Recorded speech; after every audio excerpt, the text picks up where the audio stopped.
game as well. The next one was from Udo Mille that finished on a 2-0 against Pain Academy. In this case, it was really something that I was not expecting. I did wanted to see Pain Academy did just a little bit better, and pretty good match overall. But as we can see right here, these are the current standings on the group stage. Unfortunately, of course, we do have a couple of them that were just given away, which was the case of players against the Presso Clan and also Nitro versus Bounty Hunters. But now we have right here the standings, and I was just about to mention how bad Nitro actually did in this case. They are pretty much already out of the tournament. We all know what happens when you reach those 3 points against you. You are gonna have to say goodbye. But of course, well, we do have the full table over there, and there are a couple of teams who are pretty much close to also reaching the next phase of the tournament once they reach the 3rd point on the standings. So things are just getting a lot more interesting as we go through on the tournament. And of course, well, we are just pretty much still really early on, still got a lot of Counter-Strike to be played. So just waiting to see on the future. The next days we're gonna have from today are gonna also be tomorrow, the 5th and the 6th, and those are the ones that are gonna decide who are gonna jump into the playoffs to also have a better chance at becoming the champion of champions. Now, as we can see right here, the starting roster for the Swingers is gonna be none other than Leo Dark, Ninjas, Vinavist, Punter, and Desh. Of course, Desh is a wonderful player. I mean, he's got a pretty good rating, and also with the times that I've seen him, he has been landing those headshots as well, so I really do expect a show coming up from this guy. But the same goes for Vina Beast. I mean, this guy definitely packs a punch, and he should be able to do wonders with his team as well. Now, this guy's been playing for a while, but there's been some changes as well, as usual, throughout the rosters, throughout the years. So the synchronicity might not just be the best yet, but I'm pretty sure that as we go through on the game, that's just gonna get even better and better. But of course, let's just see what we have on the other side, because we need to also see what Elevate is packing up under their sleeve. And in this case, look at that. That is gonna be probably, maybe, the winning roster. Who knows? This is a 50-50, ladies and gents, as we can see what Sede, Freak, Diosera, Lash, and Short can do. Now, of course, as usual, Diosera is also gonna be on the spotlight. This guy has been rotating a lot throughout this Brazilian teams. We've seen it a lot on many different squads, but he has always been consistent, at least with his skills. The same thing I can say about Freak. He is a pretty good player as well, but I do want to put the spotlight on Freak and Diosera. Let's just see how they also develop against the other Brazilian squad, which is none other than Swingers. Well, now, one of the most important things that we need to see right here to try to wrap our hands around what could happen on the game is, of course, the picks and bans, because that is a very important piece of intelligence and strategy that both teams are gonna use for their advantage. In this case, the first one is gonna be none other than Inferno going out the window. We're not gonna have that incredible city-sided map. Also, Train is gonna be banned in this case, and Ancient was picked for the first one for the Swingers. That is interesting. We also have Dust 2 for a pick. It's okay for Elevate. And then we just say goodbye to Mirage. That is kind of lame. One of my favorite maps, to be honest. One of my the best ones I can play in, and also one of the oldest ones, the one that we all pretty much know and love. Also, Anubis is going out the window as well, so we are only gonna have Ancient. That is interesting, and the decider is gonna be none other than Nuke. So, also a very difficult last map if we do happen to jump into that one. Map 1 is gonna be Ancient, Map 2 is gonna be Dust, Map 3 is gonna be Nuke. Now, to be honest, Ancient is a really action-packed map. I really like how there are just a lot of corners, a lot of little places you can actually go into, and that just allows, for example, the CTs to have a little bit of advantage when playing on close quarters with either shotguns or the MP9, which is a really meta weapon at the moment. So it really does allow them to actually fight back, even if they don't really have that much money. So that is a really good pick for them. But also, I usually do say that Dust 2, I mean, at least for myself, I kind of see it like a red flag. It's not usual that players go into Dust 2, and whenever they actually choose that one, everybody knows Dust 2 has been around for so long, and everybody has played so many thousands of hours on that map. So individual skill is definitely gonna help both teams eventually. It all matters. I mean, in the end, what matters is actually which team actually brings out the better strategies and the better synchronicity. Because let's face it, if you have just about 5,000, 10,000 hours probably on Dust 2, you're still gonna do pretty well, and you're still gonna know exactly what to do. Even if you are on a new team, you should know what your roles are gonna be around you are playing the game, and things are gonna just get a little bit more balanced for both teams eventually as they start you know, advancing, and they start taking a little bit of information about the enemy and also adapting to all the strategies. But while the last one being Nuke, I mean, that is also really interesting because we all know that is a very difficult map because of a little bit of verticality. It does allow the terrorist force to actually try to snoop around many different places, also going for secret. Maybe if they know their utility correctly, they have the numbers to play against the CTs. So it's gonna be a really interesting match as well overall. But of course, just getting ahead of myself once again, that would only happen if we do jump into Outsider. Ladies and gents, right now we just need to wait a little bit longer for the match to actually start, as these both teams are just getting ready. So how about we jump into a small break, and you can go get probably a soft drink, something to eat, and we are gonna be right back because this is gonna get really good.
Ladies and gentlemen, we jump right into the action as the game is now perfectly live. Now here we are on Ancient, so let's just try to see what both teams can actually do for themselves.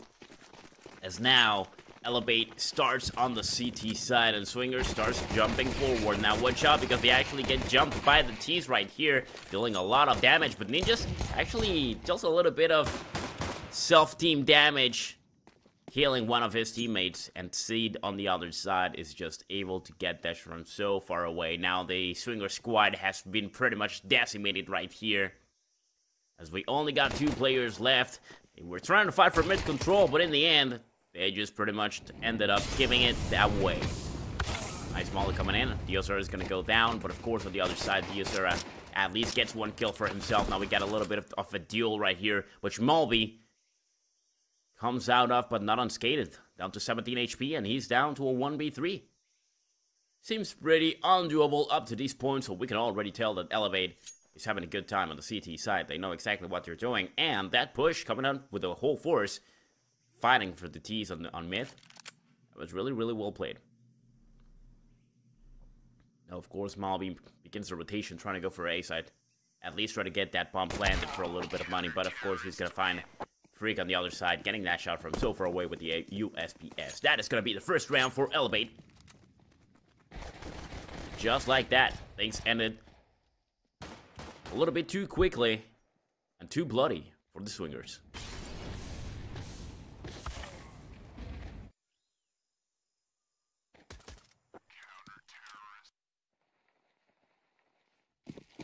Well, we already have the first one. This one is going to go for the CTs, and we all know what that means.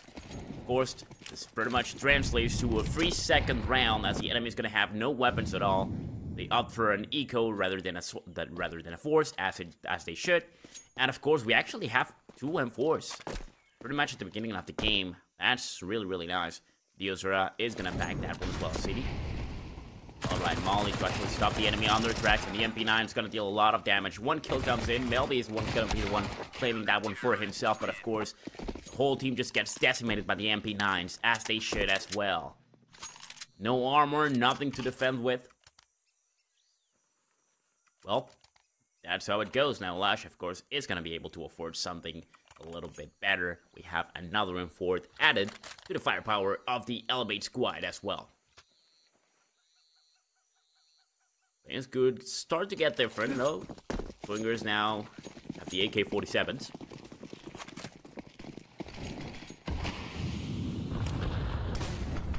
Once again, fighting for mid control. Watch out, though, because all the utilities dropping right over there. First blood comes in. Malby claiming Freak.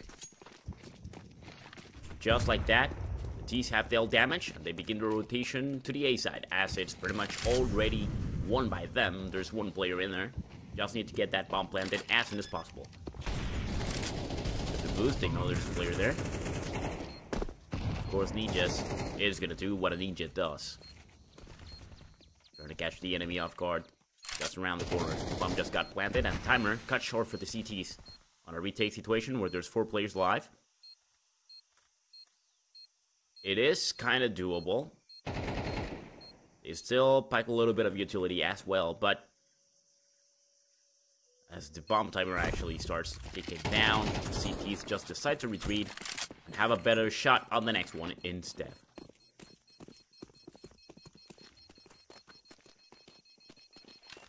So there we go, just like that, Swingers actually get back in the game. 2-on-1.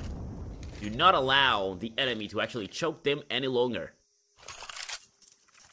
They actually don't lose a single player. That was really, really close for 2 of them. So low in HP, 1 HE, or probably just 1 Molly to catch them on the rotation outside of the site would have been more than enough. But it was just too risky.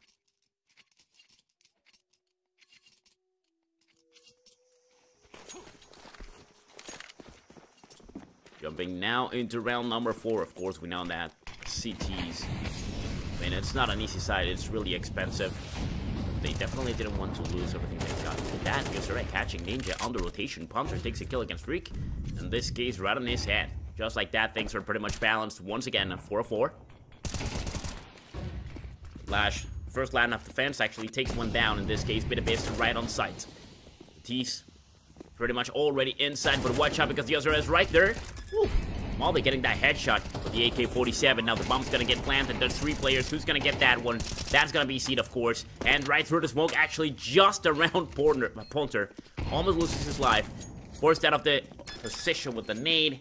And Seed just takes that 3K for himself and gets the round for his team. Really beautiful play by both teams, but in the end, it's Elevate actually coming out on top.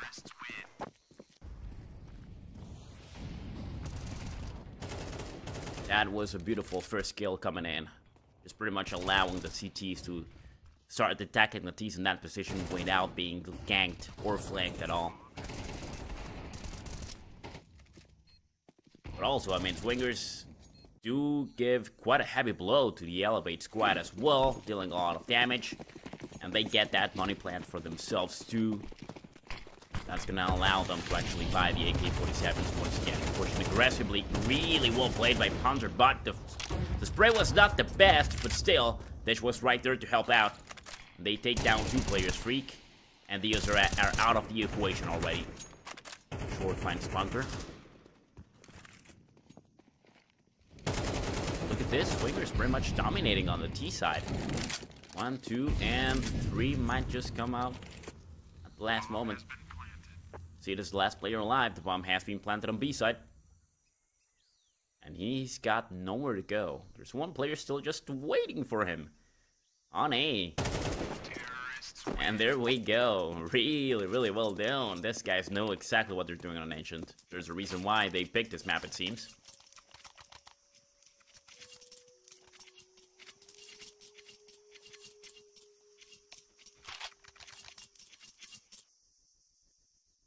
Now we have to jump into a tactical pause. It seems Elevate definitely needs to start thinking about new strategies. It is definitely gonna be tactical. They started out on top, just as the Swingers get their AK-47s and all the firepower on their behalf. They just start decimating the enemy. Now Elevate's, of course, gonna have no money at all. Probably Lash just with 5k, 5100, but I mean, he's better off just trying to save that one. Or probably forcing. I mean, we all know that those rounds in which they force just with an MP9 or even a shotgun, getting 1 kill, allowing for the AK-47 to fall. And okay, that's gonna be a deagle only. Because, I mean, it happens one too many times, right? It's just one player getting 1 kill on the enemy when they shouldn't, and just making mistakes because they feel a lot more confident. And the AK-47 allows for the eco round to go really, really well for another team. Of course, I don't think that's going to happen right here, as Swingers seem to know exactly what they are doing. They are bound not to make those mistakes. Good shots coming in. C takes a bit of damage. Not quite the headshot, hard to land.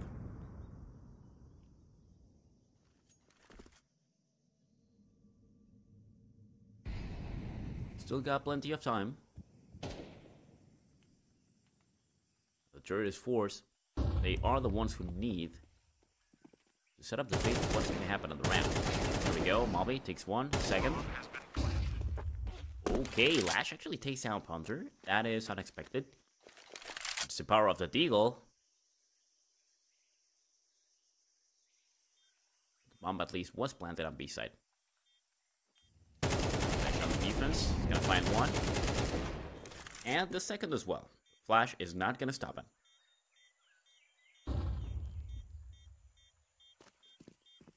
Only just short, patiently waiting all the way back. Really isn't much he can do. He actually opts to fight down on mid as well? No. Wants to scout the area for no reason at all. Right at the end.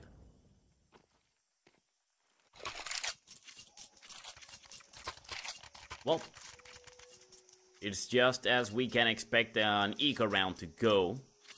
So now Swingers have the tie on the score on a 3-3. Oh, but look at that. Save actually goes really well. Now Lash pulls out the AWP. Do have Dash with one of his own as well.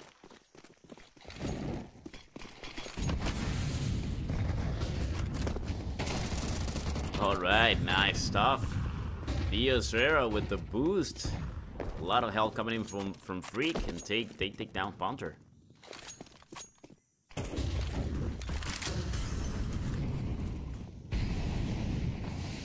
That is one cheeky first blood coming in. By the CTs.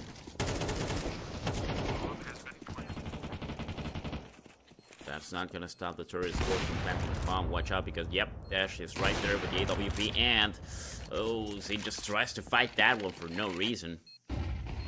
Goes down as well. That's 2 casualties already with the bomb planted. But look at that, not looking at the right spot. Diosera takes down Dash. That's the AWP. So that could be an opportunity, an opening on the Turret's Force defense.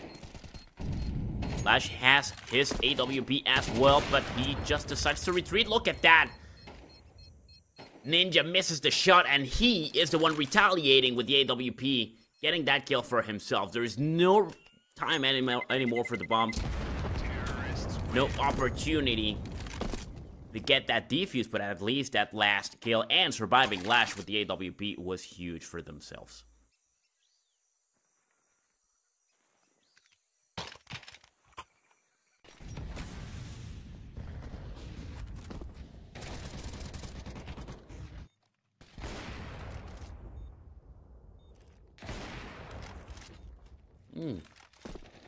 That was beautiful.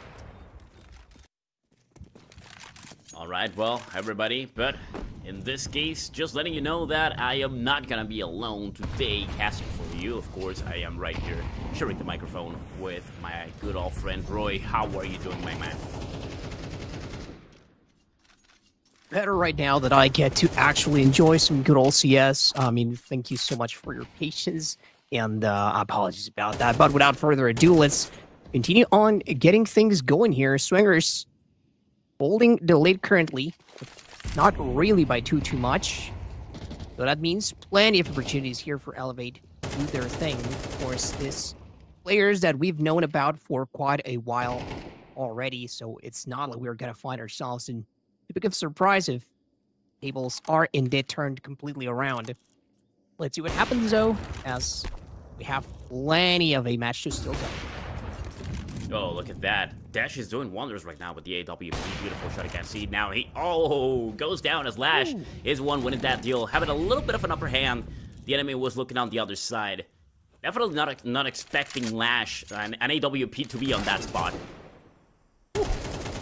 And Freak gets a beautiful double with the AK-47 all the way down on mid. Diozera takes another one for himself as well. Now it's all down to being a beast alone against 4 players. With the flash, oh my god, Freak. Wow. Yeah, beautiful triple. Just like that, another round for Elevate. And yeah, I mean, I did mention at the beginning, game was going to be really, really balanced. That's exactly what we're seeing right now. We got the 4-on-4 on the score. All things as it should be, apparently. And Freak absolutely popping off in that last round. So beautiful to see, even getting the one tap at the very end.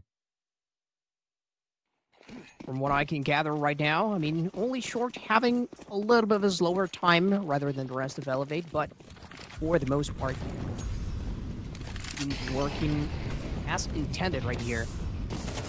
If he's going to walk straight into the fire, he's not going to do it alone, though. That is Ninja's ready to cover for his boys back. He sets up the molly as well, allowing B2B to move a little bit further. Of course, he's going to be lurking about and waiting for his chance to strike. The CTs find the right answer.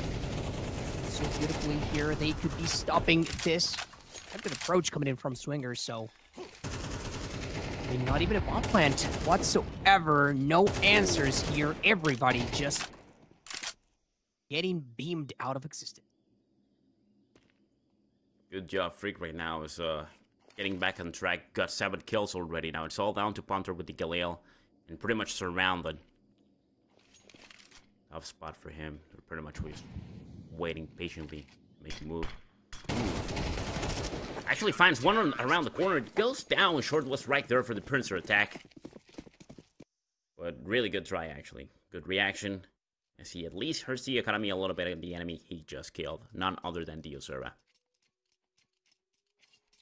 Now he's going to go for the M4. Short and Freak. They've got an AK-47 for themselves. Lash still with the AWP. Wonderful weapon with this man. He's been doing wonders. But now we can see the tourist force.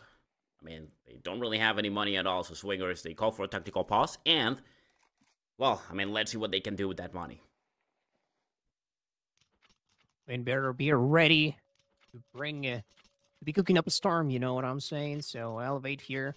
Feeling comfortable for the most part, not only in the weapons department, but also with a little bit of momentum as they have managed to, again, overturn things. But it's not like Swingers are going to be just dead fish in the water around these parts after all. From what we've seen so far, and from what we know that they can do here in Ancient, they should still have plenty of chances to do much of the same that Elevate has done already. This, well, a lot of mid portions of the map really at this point. Things around have been going fast, and Swingers looking for a chance to bounce back, economically speaking. Not going to be finding a chance to lean across the other side. Flash is going to completely deny that. Perhaps a bit of a faster approach might have worked at the beginning here for Swingers, but too late to say at this point as they kind of end up having to go one by one, and that is not really what you like to see when you have mostly pistols enabled for yourself. And in this case, it's all that's left, so. In Swingers, when perhaps the tactical gotta be used, and, you know, perhaps a bit of a future situation to keep on deciding. Malby, after all, could still find... Oh, that is so close. Nice. Finds a success second time around. At least something to go for this round for themselves. Money plan would be nice, but I don't think that Elevator gonna leave any window of opportunity for that to happen. All he can hope for is actually to get another chicken kill with the Desert Eagle. Now 40 seconds on the clock. He starts to move forward. And look at that. Dash finds another one all the way down to the side now. Lash is right there, but unable to do anything. But Yasura is going to be the one getting those beautiful double kills with the M4 and retrieves the AWP for his teammate. Lash, I'm surprised he actually lost that one.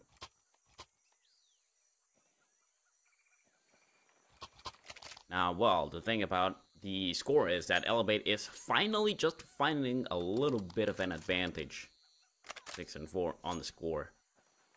The previous one was an eco round for the scene for the Swingers. Now they are finally able to get their AK-47s back. And they start dropping all utility available. Watch out because Minovis takes a lot of damage down to 62 HP. Also the enemy, ooh, just spraying through the smoke. However, that does not work out. Punter takes a double. Freak, of course, goes down, but not without getting a casualty.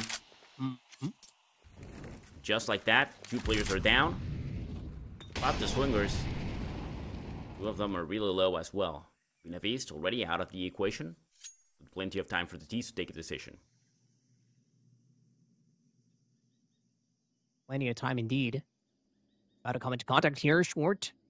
About to make sure that Ninjas' life is also some of that no longer around. This Bard's Lash is going to get a chance to call a couple of players out. He was perfectly positioned to not be affected by the flash as well. And, oh, this is big by Ponter. Patience is going to be paying off. He's got to catch himself.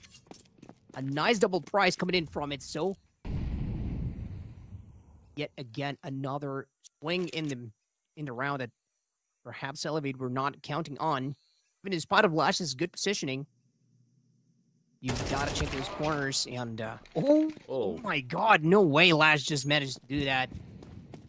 That's up to 1-on-1, but Malby's going to get, at the very least, enough time to go for the plan. I was going to say, that's just so he does. I mean, straight through the smoke. Might not be the wisest idea here, but let's see if he can really get some lucky timing. The answer is no. Malby will just get it all. And Swingers looking mighty strong.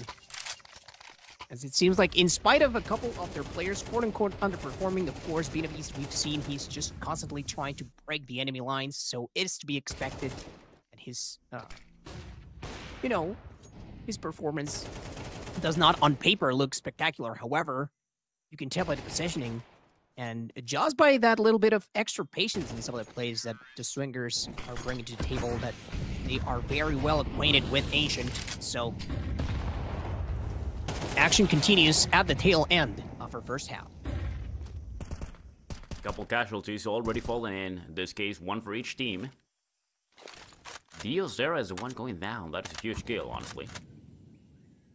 Very important piece of the machine, which is Elevate. But Punter, we can pretty much say the same. He is the one with the kills. Top fragging for the Swingers. Now the T4 is ready to make a move into A side. And there's nobody on there, but Lash is still checking it out. They start moving in. Smoke him out. Ooh, nice. He's not going to be able to do much, of course. Lands a little bit of a molly, trying to scour the enemy a little bit out. stopping the plant for a couple seconds, allowing the CTs to make the rotation. Now the bomb has been planted, and it's sticking against them. Vena Beast, yeah, just lurking right behind them. City goes down. Love it. Kill coming from Malby. Now we are down to only Lash and Freak. Let's see what they can do. They know there's one player there. Actually, Lash finds him. Takes that kill against Malby. Watch out, pushing out. Dash gets the kill with the AWP. And the second one, stopping the plant. Ooh, and just like that, we actually jump into the second round, into the second half of the game. Look at that. Pretty much, we're just literally equal. 6 and 6 on the score.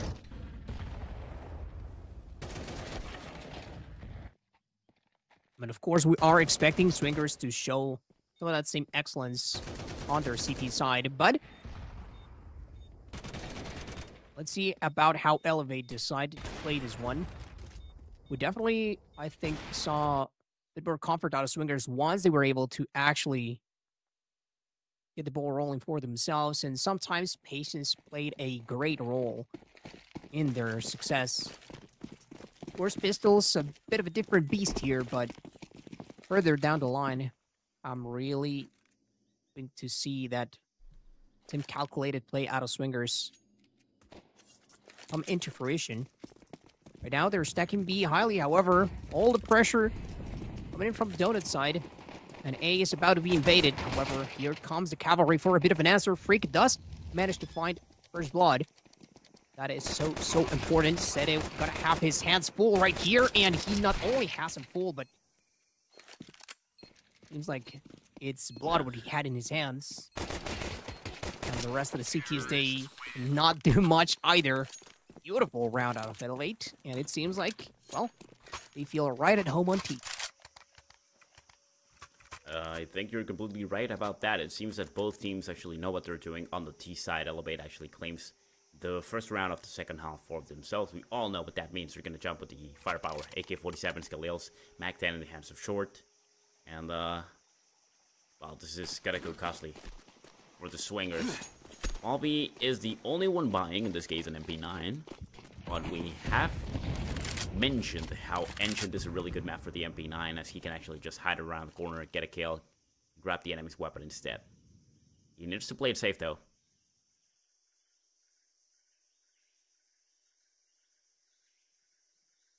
Now we have a little bit of a patience game. Just the calm before the storm. Now we can actually see the CTs also. They just try to stack up in mid, trying to fight in for that bit control. That has been consistent throughout the rounds.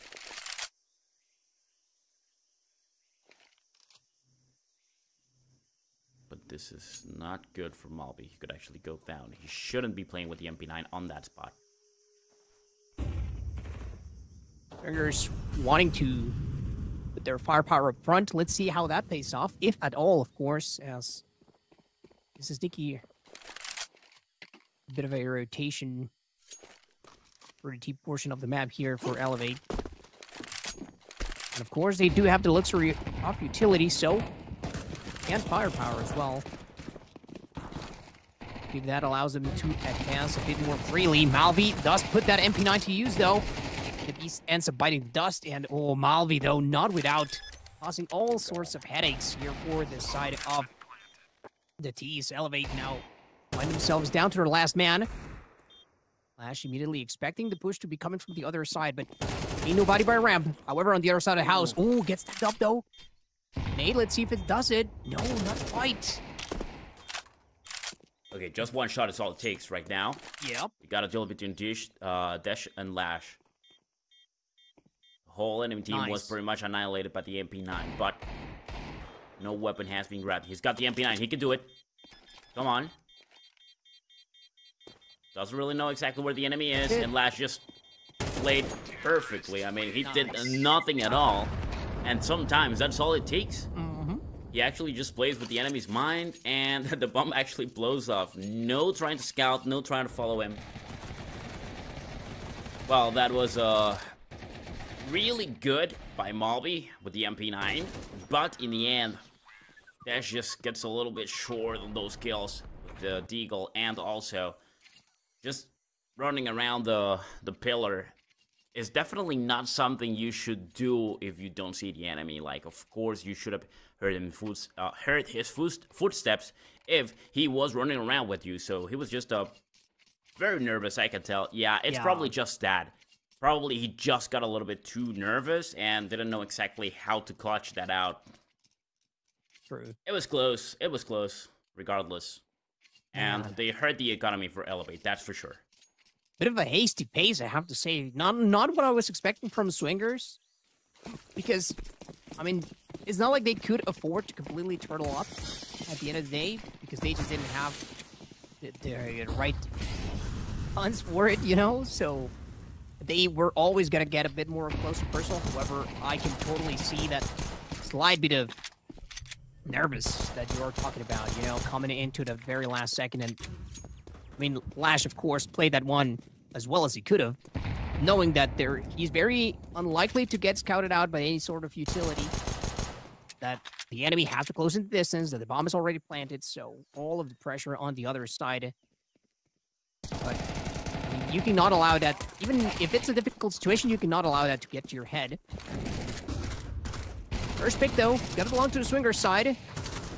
No answer here from Short other than Malvi. And from a distance, they continue to get picked off. That is the power of that AK in the hands of Lash. The attempt at being aggressive there by Dash doesn't quite work out either, so he just is gonna be left all by his lonesome. Let's see if he can actually survive the round with this M4 in his hands. We have a little bit of assistance to the rest of the cost from the CTs. Raw's gonna be watched. Short. Not gonna allow anybody make it to the other end for free to retreat to quote-unquote safety. Just like that, so. Elevate, of course, on the brink of reaching double digits. And the Swingers, they definitely need ninjas to survive right here. That would be absolutely ideal, but good reactions. Not quite good accuracy at first, but nonetheless, Short does get the job done. Well, he shouldn't have lost that one, but it's a tough spot for Ninja, regardless. How the M4 is going, but he is going to be able to get another one.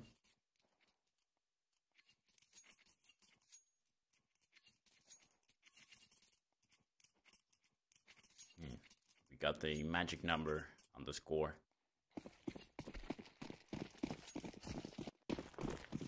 The Swingers not having a good time on the CT side. I don't really know exactly what went wrong, but they're fine. Yeah. Seems like the defense is not the cup of tea. Right now, they push in aggressively. I think a kill can actually go through right on mid.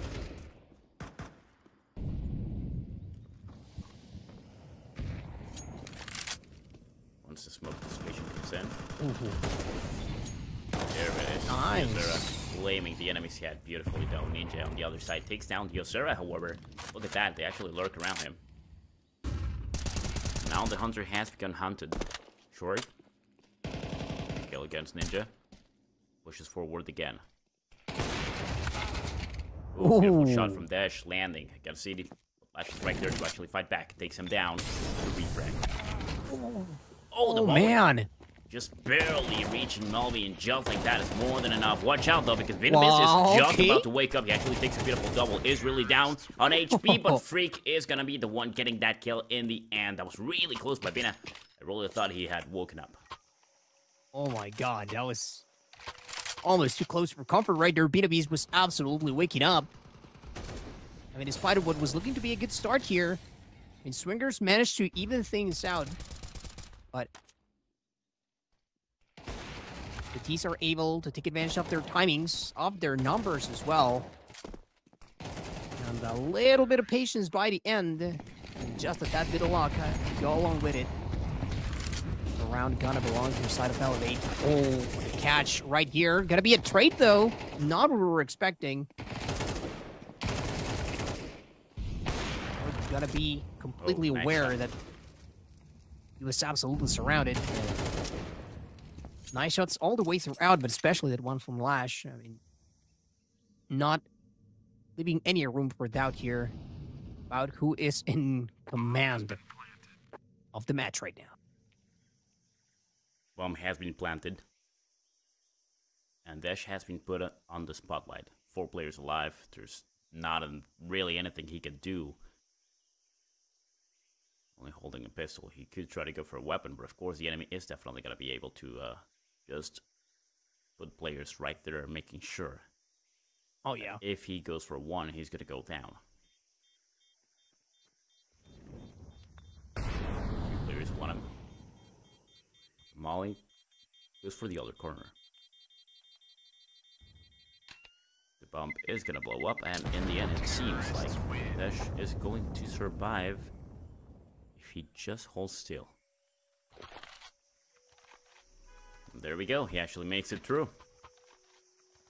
Now, Elevate, however, reaches the 11th point on the score, and that is pretty much game already. That's 5 rounds that the enemy has to get through, only for the tie. Elevate demonstrating they can play both in CT and T side on Ancient. I mean, they have just been looking like the better oiled machine, really. Dash gotta take his chance, and also Pointer finding a chance. Not like he was a dilly-dally stroll through the fields. You cannot come unprepared to this part of the map. The T's already found out. They tried to sneak by, but in for a rude awakening. From what we've seen from Elevate, of course, I know that they may still be able to turn this entire situation around, but it is not looking particularly likely that that is exactly what's going to happen. It seems like they're all going to be pushing through mid. Dash is going to be right there, and he's not the only one. We also have Malvi. We've seen what this man can do. Number reduced to the last very 2. Oh, gotta get a bit overwhelmed. Finding says first. Oh, the timing there. No way. Gonna catch Malvi on the throw. Bit unfortunate. And he doesn't even manage to find either of them with the HE, so that is a bit of an unlucky break here for the side of Swingers. But, I mean, as previously mentioned, it was already a bit of an overwhelming position that Elevate were playing against. Though a bit of light at the end of the tunnel, perhaps, but like you called it earlier, it's still quite a ways to go here if you're Swingers.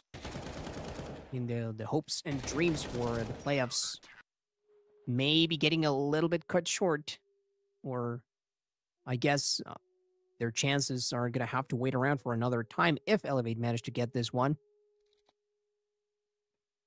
There's still a couple of rounds to go.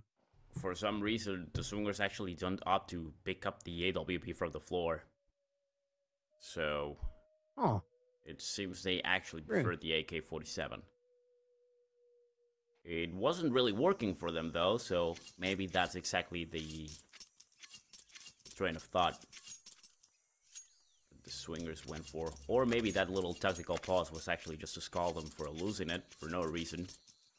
Who knows? That also could have been a beautiful collateral falling in, but it doesn't happen.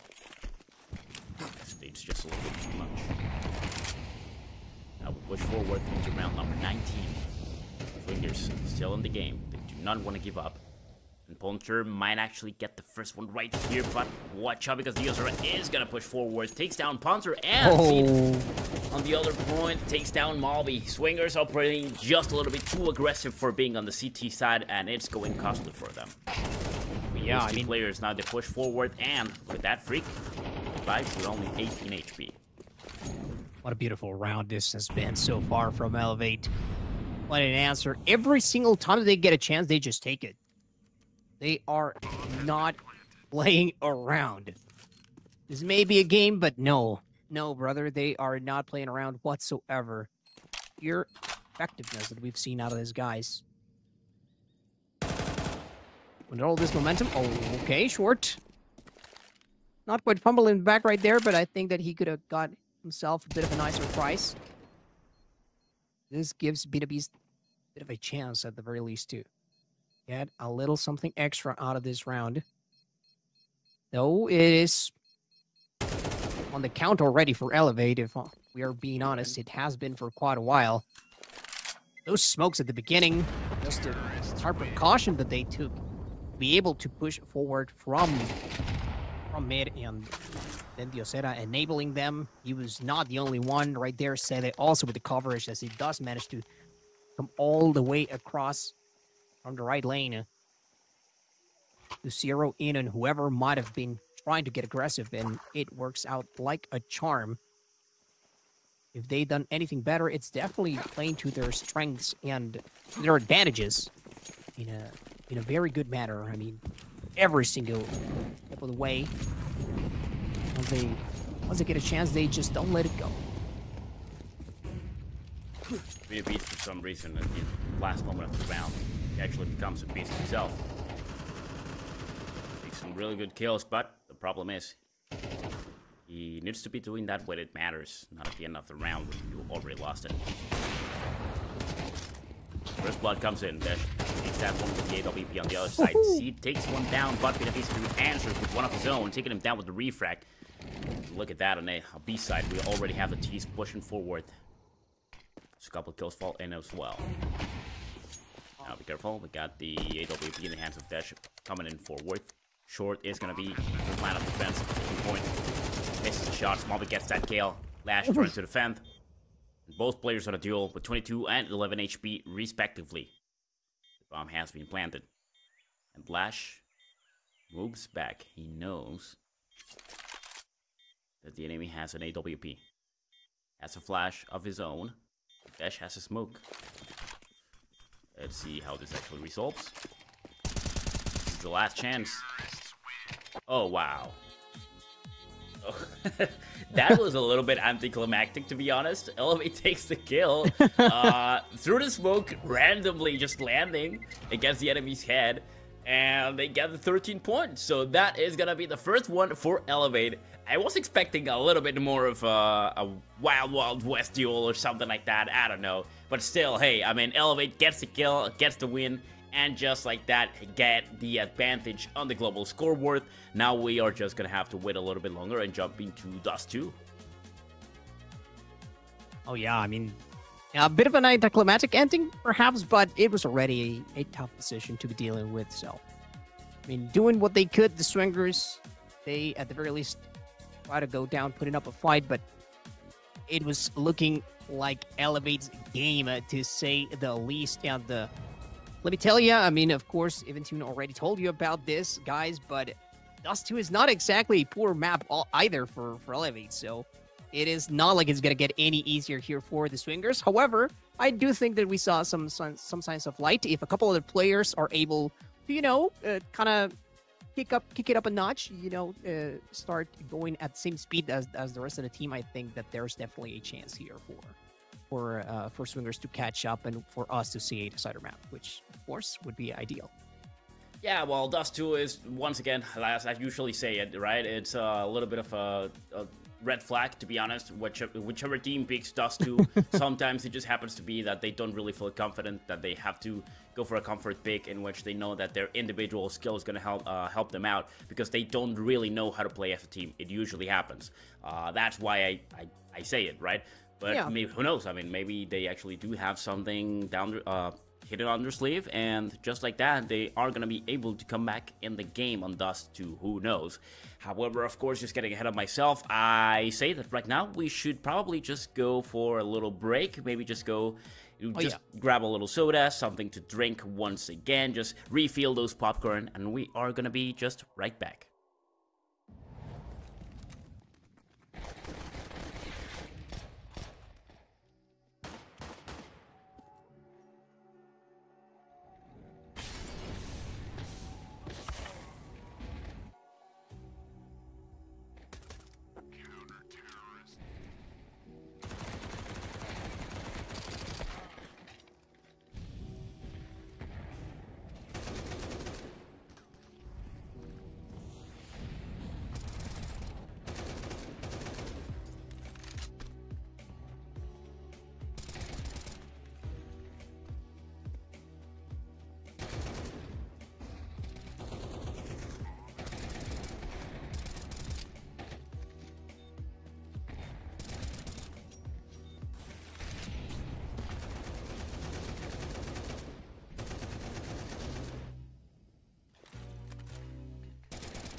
Well, map number 1 is a wrap. However, that doesn't mean that we are quite done yet in this match between Swingers and Elevate. As Elevate, of course, get to strike first, but they have yet another victory if they want to reach the playoffs from this series. Or will we get a chance to see the Swingers, find a bit of an answer?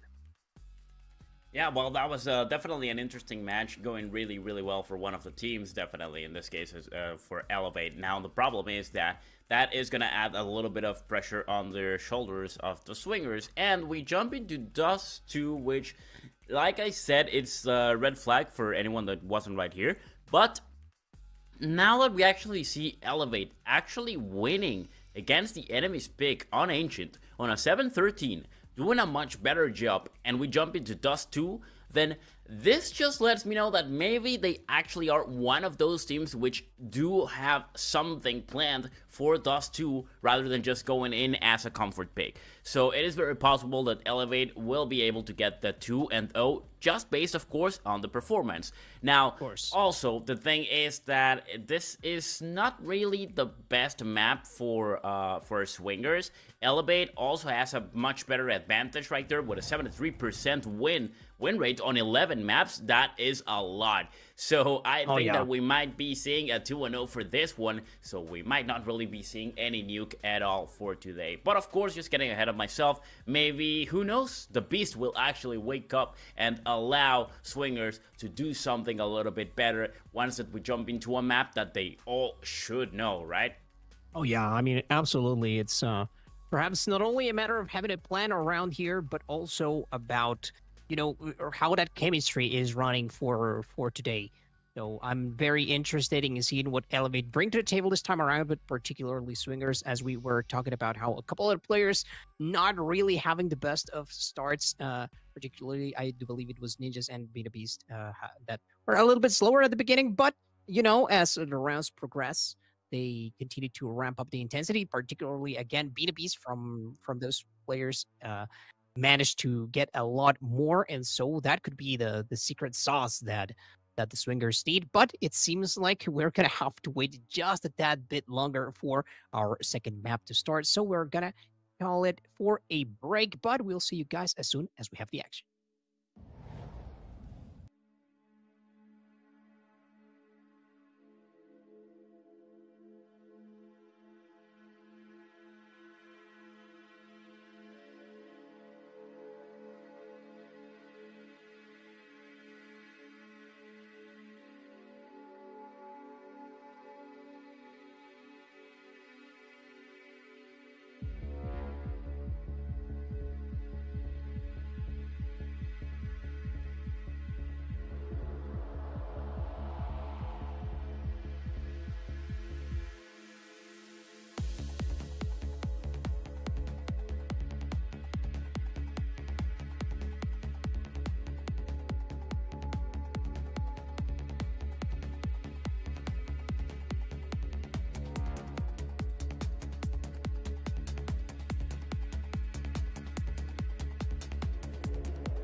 Alrighty, here we go.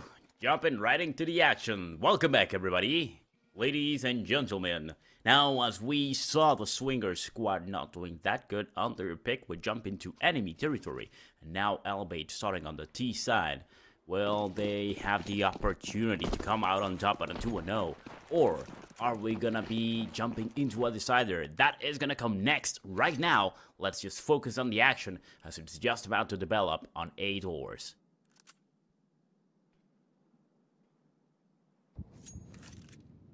But all the fun starts, really. But for whose team is that going to be? At the moment, first blood gotta belong to the side of Elevate, however. Bit of an answer. It's actually issued here by the side of Swingers. Not that it's long-lasting, but at the very least allowing them to move back. Puncher gonna be in the front lines, and the Flash gonna be successful at its job. A little bit Oh, something extra that okay. you said I was having in mind, though. And by the car, it seems like Malby is going to have such a tough time in doing the rest. A couple of missed shots, a bit uncharacteristic, but Diosera gets it done nonetheless. I mean, Diosera, one of the more effective players that we've seen, not only in this Elevate squad, but also, I think, in the entirety of the teams that we've got to witness throughout our time in the South American series. Series plural, of course. I guess I should be a bit more specific into that one. And no surprise that the young talent continues to develop in this fashion. Glad that he's found himself this squad in Elevate, and right now looking to take themselves to new heights. Right start for them, and we could see it right off the rip that they were definitely very committed to pushing through long at the beginning. Time, though, might be a bit of a different story. We have a couple of extra toys here for Swingers that may make things a bit more complicated, as, of course, Elevate have yet to be at completely full power themselves. Now the third force still with plenty of time. 1 minute and 10 seconds. Elevate already claiming the first blood. Now they have firepower with the AK-47s. Watch out, we have one player on Cat. And 2 CTs actually waiting for him. Of course, the whole team is trying to go into that position as well. They're trying to make the move. Who's going to be getting that kill? That is going to be short. Get taken down, being a beast. Although he was actually flashed. Now, of course, another kill comes in, but Diosera actually reacts perfectly and gets a couple for himself once again. Now, he can actually push forward with no problem. There's nobody on A side, but he does not know that, so he plays safe. One player on mid, that's all the pistols. Nothing to fear. Now it's all down to only Malvi and Ninjas. With only a 5.7 and the MP9, the bomb's gonna get planted. Timer down to 30 seconds for the bomb to explode. The last 2 players alive in this case from the CT team. Definitely not gonna have a chance to do anything at all. Now I believe Malvi is trying to get into B side, or is he just gonna wait in tunnels? He should definitely just wait in tunnels. If he chooses to do so, he could actually lose his life. There is Kevlar on both players, still alive. Could be worth chasing, but there is no reason for. As Elevate is going to claim this round for themselves, and they're going to get themselves a beautiful, amazing, just delicious 2-0. Absolutely so. I mean, from what we've seen from them previous, I mean, the last map ended up being quite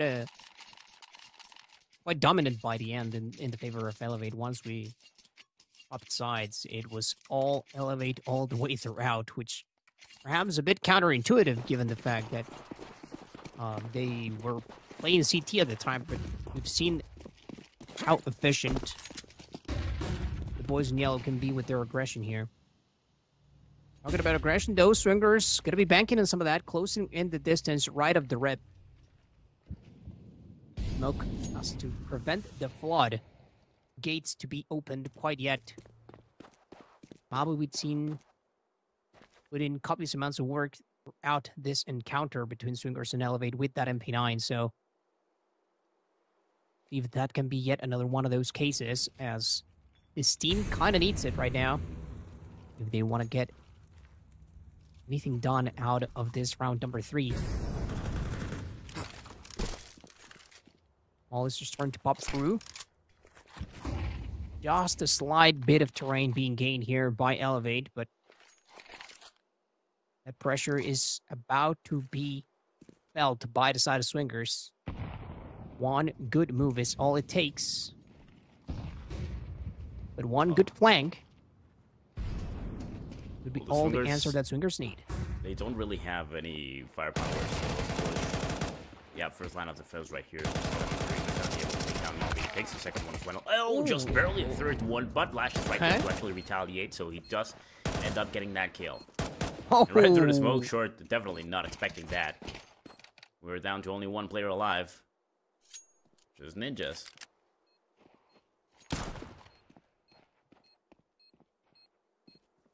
He is gonna try to push forward for some reason. Oh, does get a kill. Well, sometimes expect the unexpected. He ends up losing, and of course the round as well goes for Elevate, but he gets a little bit of a message, if you want to call it that. Some retribution, yeah. I mean, a bit of a statement. A bit of a statement being made. And at the very least, we are seeing some live out of Swingers, and like I was mentioning previously, we saw plenty of that on the first portion of Ancient, but it all got down pretty much by the side of Elevate. Malby does find a crucial stop. It could have been a disaster towards the long portion of the map. So A, for the time being, nothing to worry about. Elevate now are going to have to go fishing for a bit. Burn some time, which of course they have plenty of, but safety, you don't want to get too overzealous in that. Never crossing the % line pretty much. The only one further pushed up is still Malby. The rest of the CTs trying to bring that same type of patience. Finally, the movement out of them. And the bullet to boot, just to make sure that Elevate has to burn as much time as possible. The smoke to follow, surely. Yes, it is. Right there. Like, for the time being, at the very least, Beta Beast and Punter are going to have a party forward themselves towards B, whereas the rest of Swingers are going to have to deal with this push coming in from Elevate, but it seems like they're having a mighty fine time at it, as the only one to even find a single frag is Lash, and I don't think he's long for this world, as he's going to come across Punter, and he just ends up putting him to rest. Quite a kill he finds, but still not enough to actually help out Elevate on that one. The whole team goes down, and they allow the Swingers to get one kill on the good AWP. Now, Swingers, of course, also do get one round for themselves. This is really good. It's coming in from the street with the other round. But unfortunately, once the Swingers actually got a little bit of weapons and firepower, they're able to fight back. And they do so gracefully.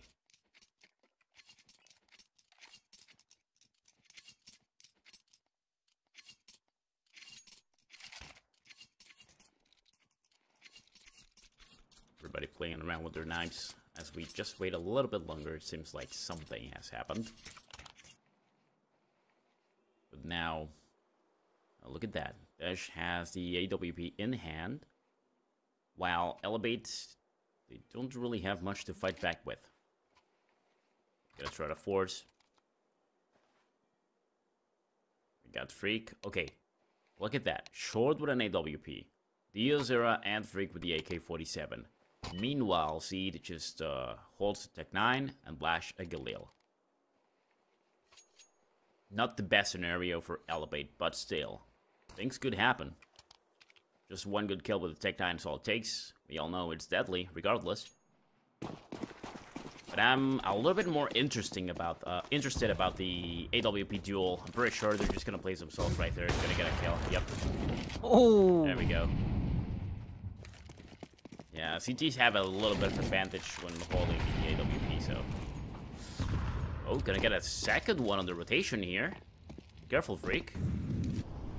On the other side on mid, 2 players. Actually stopped on their tracks from pushing forward on mid with the molly. Oh, Freak is making a move. Good go down right here. Oh, missed shot from the AWP. Okay. Here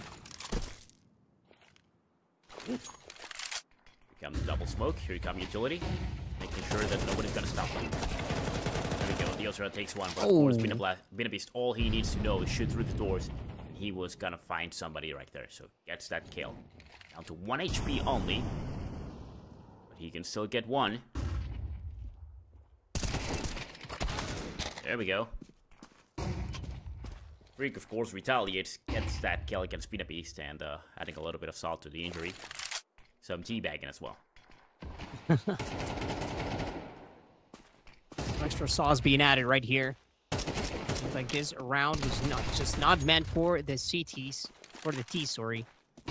As the CTs are absolutely having a fun time around this parts, and in no small part thanks to Dash.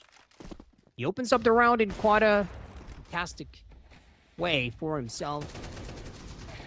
And from on, little by little, Fingers continue to chip away at their enemy until there is none of them left.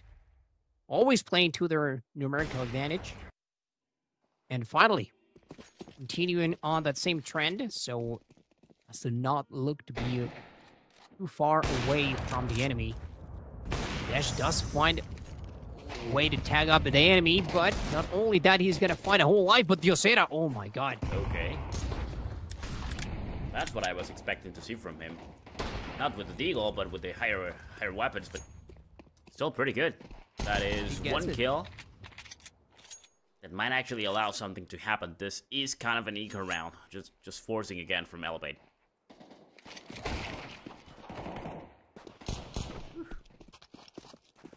Wow. Oh, Dash is gonna get that. No, nobody goes after the free cat. He started making the rotation towards B side. Okay. But of course, the NWP is gonna be right there and ready. Missed shot. Scout actually screws him off a little bit. Beast is ready as well. Gets that kill on Freak. Finds a couple of shots on the next one. Diozera goes down. Seed on the other side takes down Dash. The AWP is gone. We got the 1 versus 2. 45 seconds on the clock. Be careful though. Seed does not know there's a player right behind him. That is a massive issue. He's going to have to play chicken with the team and the Swingers. They can absolutely afford to spend the last 30 circles lurking about. Not showing a single face. That is going to have to be the one to approach site, and the bomb being nowhere near him. Just the right timing. Malby's going to punish him. What a heavy punish it was, as the lead that it was once held by Elevate now has been reduced to nothing. 3 apiece, and this is more of what I was talking about. This is the Swingers that I really wanted to see step up to the plate, and particularly Beast, who has been finding a new fire lit on in himself, so he's not the only one, by the way. Him and Dash been an absolute nuisance for the cause of Elevate. Of course, they're gonna still try to make the most out of the rest of their CTs. Their CT round, sorry. But Elevate, in every single time that they seem to be down and about, they some way, somehow find an answer. But this is not looking like the one that they were particularly having in mind, as Dash makes yet another statement out of short. First blood has been claimed. 1 minute 10 seconds. Now the turret is forced, to be honest. Elevate right now is just not really knowing exactly what to do. It's a nice flash. He pushes forward. Chancers with one of his own. So now they know there is a player there. At least they should have heard them. Well, there's still no push coming from the tourist, so it's probably just going to be a 35-second rush. Nope, they do not. They have to wait for the smoke to dissipate. And here we go. Ooh, look at that. They still had Mollis in hand. Beautifully played by the swingers. Careful, though. Pointer burned down to crisp. Makes a lot of damage with the nade. Line of defense, unable to do very much anything. Yozura, see it. Go in to the side. They both get the kills. Bomb can't get planted. And it will. Just at the right moment. This puts a bad taste in Swinger's mouth. So they just choose to go back and have another shot on the next one. Oh, yeah. I mean, with Malvi being tagged up as he was trying to make it across, I don't think it was boding too well at the end. Elevate definitely had all the numbers necessary to make sure that no CT was going anywhere near that bomb, so it was done at that point. Elevate, they take command of the round once again. In spite of losing short so early, it ends up being the only loss, the only casualty that they end up suffering. Which, again, Swingers, it feels like sometimes they have to dig just a little bit deeper, whereas Elevate, they're able to roll with the punches, so to speak, and work with what they have already, even if they are reduced. Just so speaks of how clean they are with the elements that they bring to the table, so... Some stellar stuff out of Elevate so far, though that has not net them exactly the biggest of leads at the moment. Also, they have been playing quite a few tacticals, which I really appreciate, though they are not strangers to talking shop. And they will continue to do so. But let's see if they can continue to be up ahead, because last time that we saw a situation like this was a bit of a streak from the side of Swingers to change the status quo.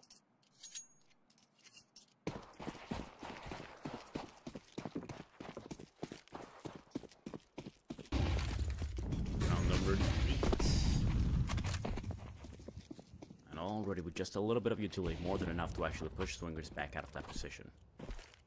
Nobody pushed him. We can see Elevate. Just still being really, really patient.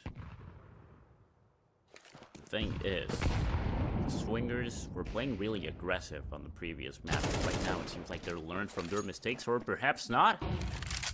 They actually start pushing forward, and of course CD actually punishes them. Yes, the first blood right there. He can't take a second. He actually spots the enemy. And there it is. Woo. But Ninja, he was not expecting a third one.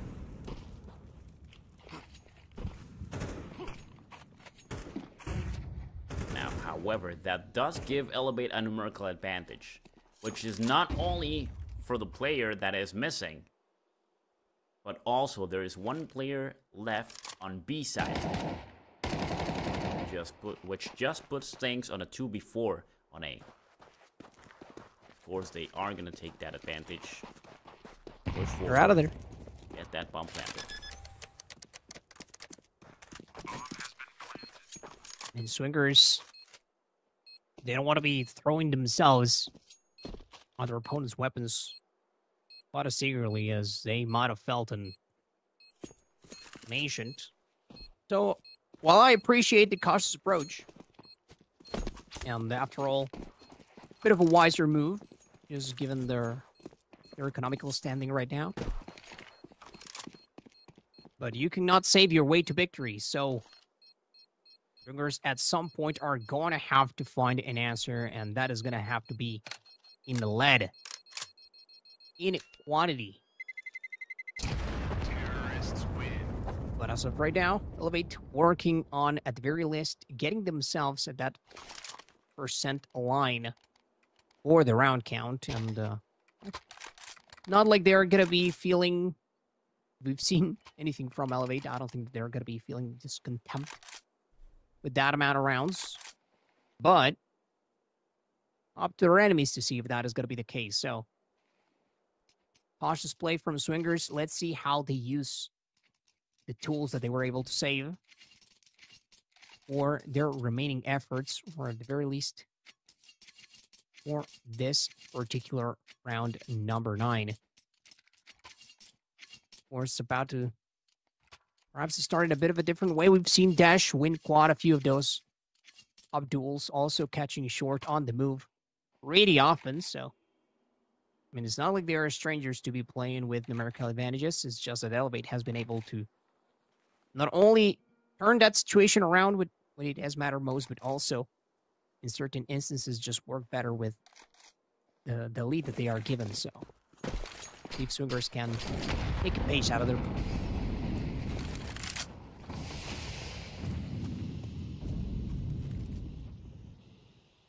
Bit of a waste of utility, to be honest.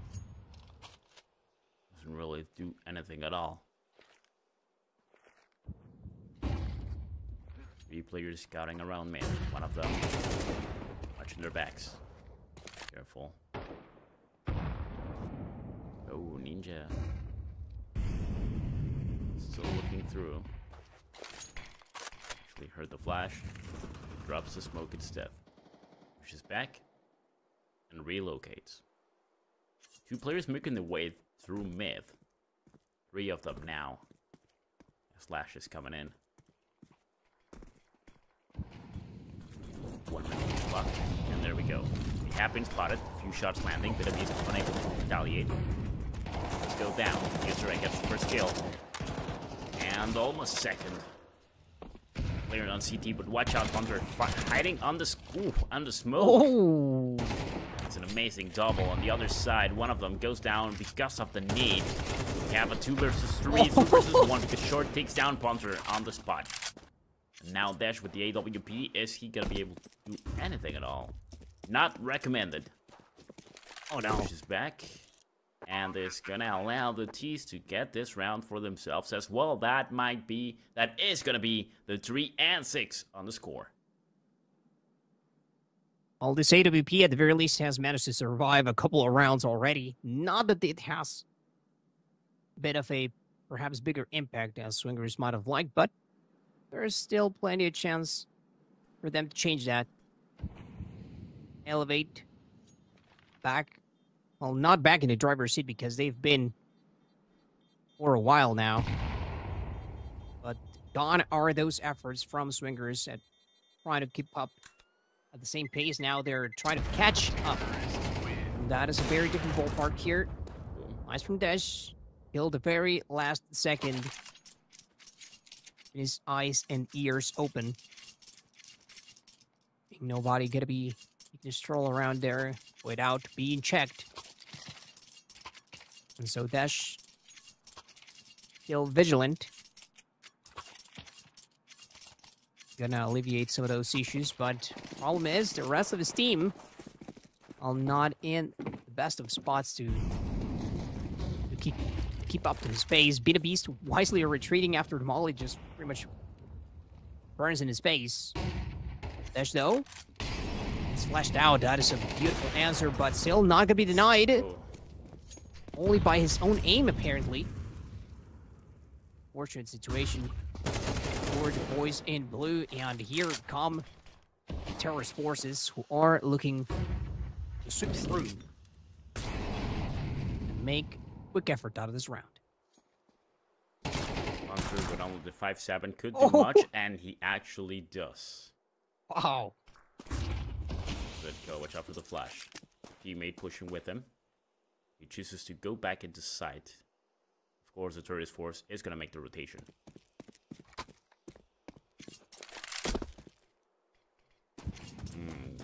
smoke it out, so they're not gonna go B, at least for a while. Have to do something fast. Flash catching pretty much close quarters, the AWP. Now they begin to push forward into Ace, and of course Dash is going to be right there to defend the AWP. Gets a second one for himself. City on the other side takes down Mobby, and Freak takes down Dash finally. It's an end to his killing spree. There's still one player alive this time. It's going to be Punter. Bomb's going to get planted right on top of him. Oh! When as he was pushing through the smoke, well, Seed just gets that kill. Just like that, Elevate claims another round. That's 3 and 7. 4 rounds advantage, and we already know who's jumping into the second half of the game with the upper hand. Oh, yeah. I'm looking to take it even further. Finally, though, Swingers, they being waiting for their chance to strike, and here it is.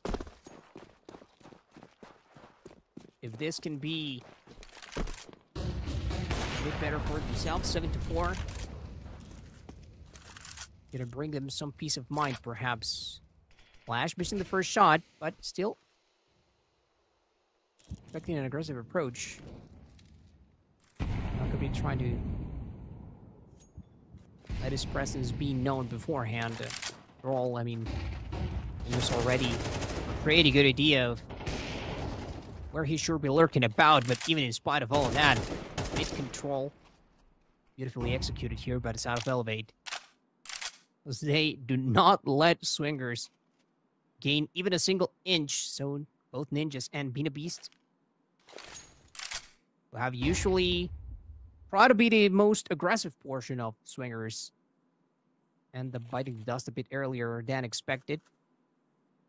Of course, we've seen what Dash can do even with just a little bit of coverage, and that's exactly what the Zeta finds out about. The retreat is immediate, though. At the very least, potential for crossfire is right there with Panther. So that gives off a pretty good opportunity for the side of Elevate to strike. Malby, though, on the flank. That is so big right here. Now, Lash and Short are going to have to be holding hands for just a bit. Smoke's crucial in their efforts, as Dash is not going to be able to push nilly-willy. Nice. Good toss as well. Being as sticky about it as they can. Even though, they cannot make it.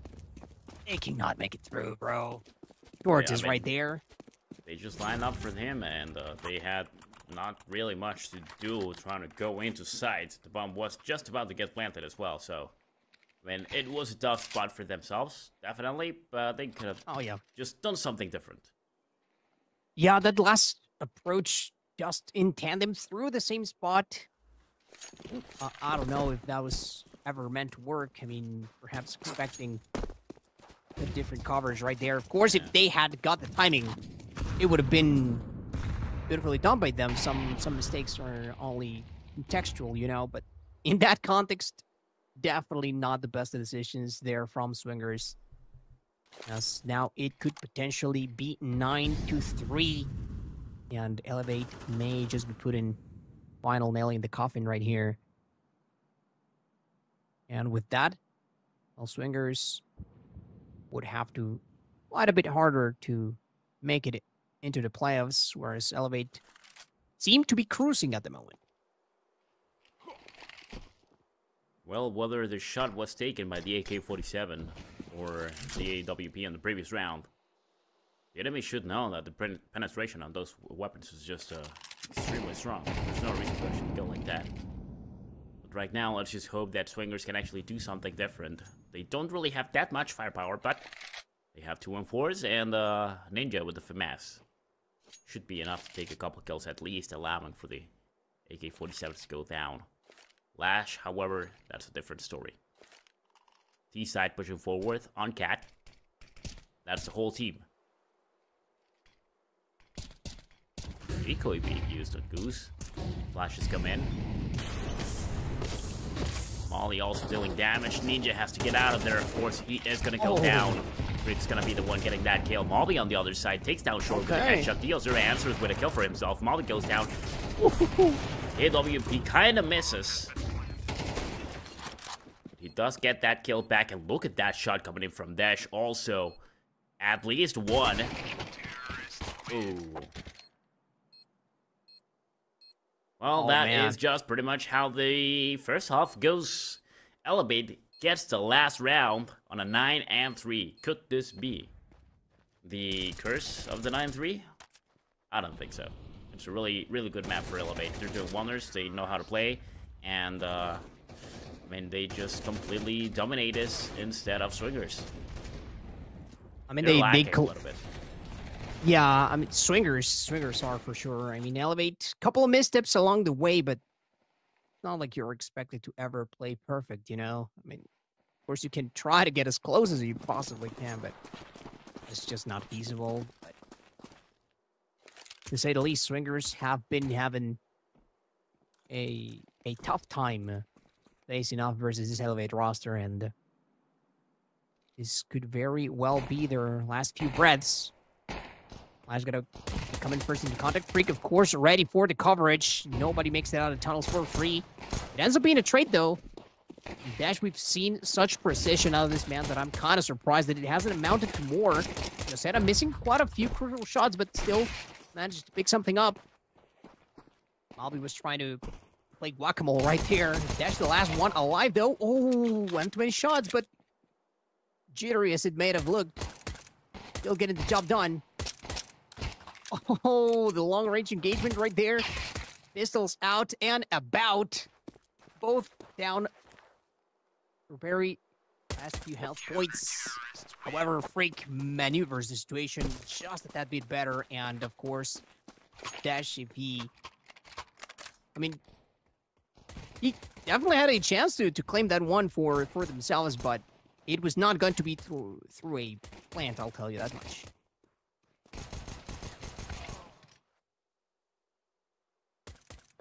Kills that allow Elevate to also get the double digits on the score. Now 10-3, they're pretty much on the other side. And just like that also, they're just pretty much already on the playoffs. Only 2 rounds to go to make sure that they can get the overtime in case the things go south. Nobody wants that happening, but... Oh! Aggressive entry with the Tech 9 gets that kill. Lash on the other side takes out Ninja from Elevator.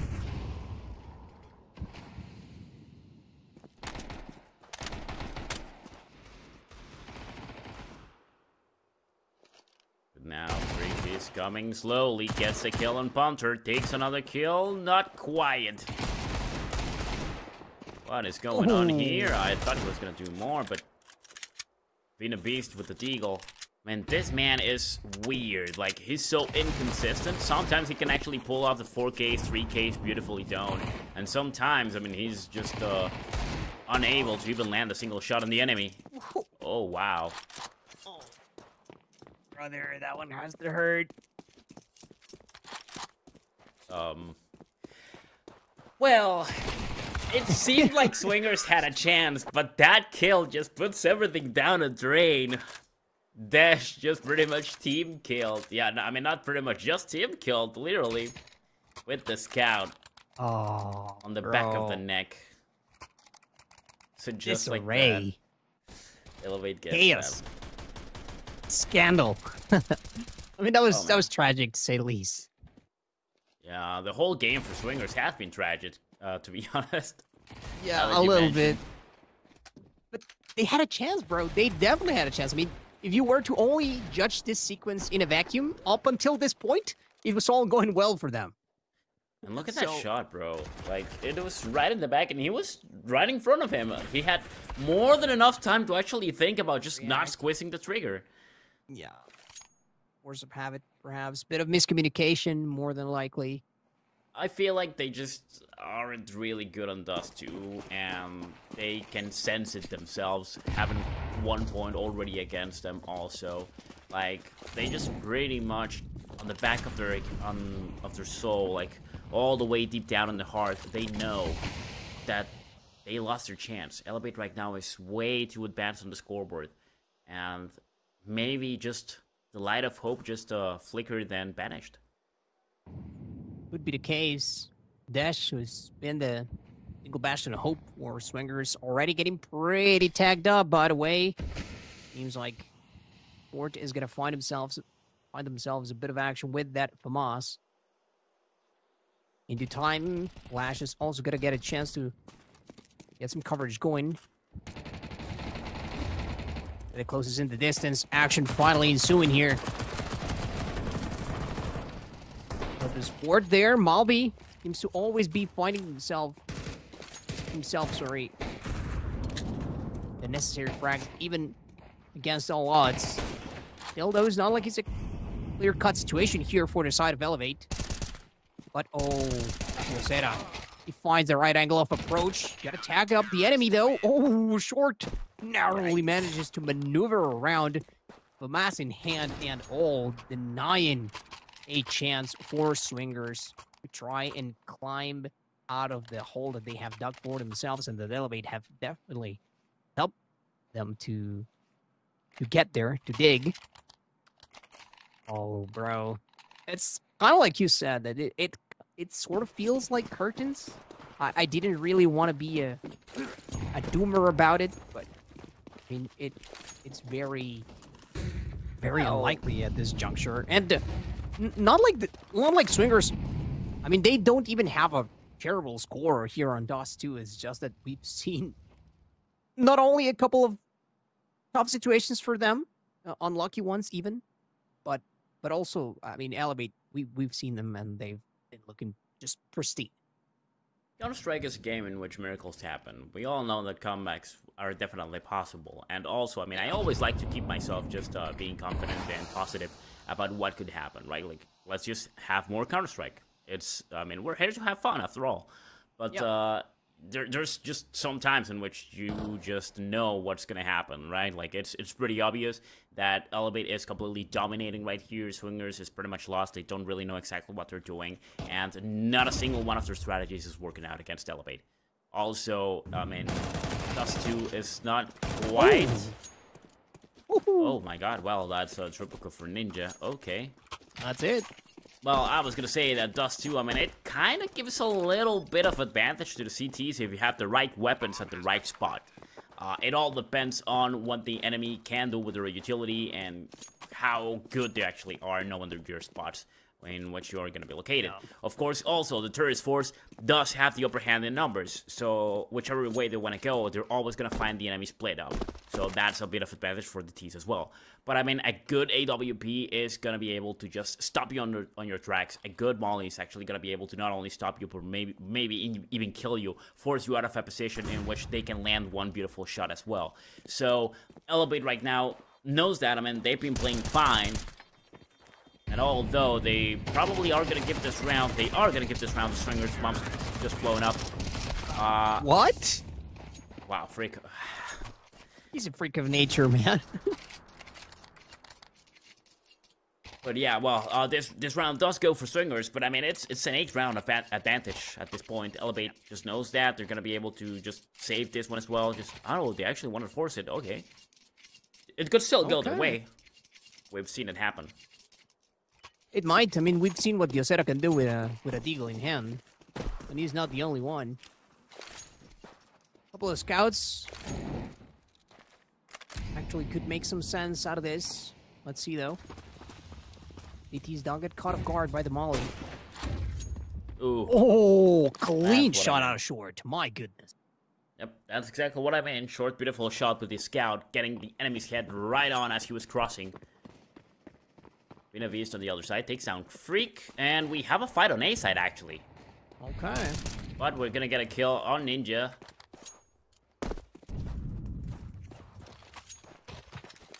Now the Chiefs, of course, gonna get that bomb planted. And the Dios around short, they actually don't get any weapons for themselves. And look at that, Ninja is gonna wait for the moment in which the CTs begin the rotation to try to get some weapons. Wise move. Not gonna do it though. Probably no. Yeah, they know. there's a lot to win if they get one of them, but there's also a lot to lose. I mean, they did go for a Cobra on the Osira, Deagle, and the Kevlar. And also short, I mean, the Scout, that's 1700, if I'm not mistaken? Was it 1800? Oh man, I can't remember. What? I'm also, like, getting my numbers mixed up right now, but to say the least, whole point being that those expenses already have been made, and so would be wise here on the side of Elevate to not try to press the issue, which I totally agree with, and it's exactly what ends up happening. I mean, their lead is so big that they don't really have to feel they don't feel compelled to try and make something extra, you know, no need for hero plays or try to overextend themselves. Regardless of that, though, see, again, we've seen him time and time again with this Scout, and, well, it continues to deliver, boy. I think this one can actually go well for a Lash if he catches an enemy off guard right there with the pistol. Full shots through the door, just making sure nobody's waiting for them. Comes Molly as well, making sure that they can start the rotation, but pretty much just allow the enemy to know exactly where they are located. D4s, they seem to be making up their mind right now. Wasting a lot of utility on nothing, to be honest. But now here they go. Watch out, first line of defense. Who's it gonna be? Lash, oh, goes through the smoke. Gets called out, though. He's gonna get it. Here comes the Flash. Which is out right of the there smoke instead. Oh, timing just doesn't work there for Elevate. We'll set up there, make it back. Woo. Here we go. Beautiful shot right there. Make it a second. No, I thought for sure.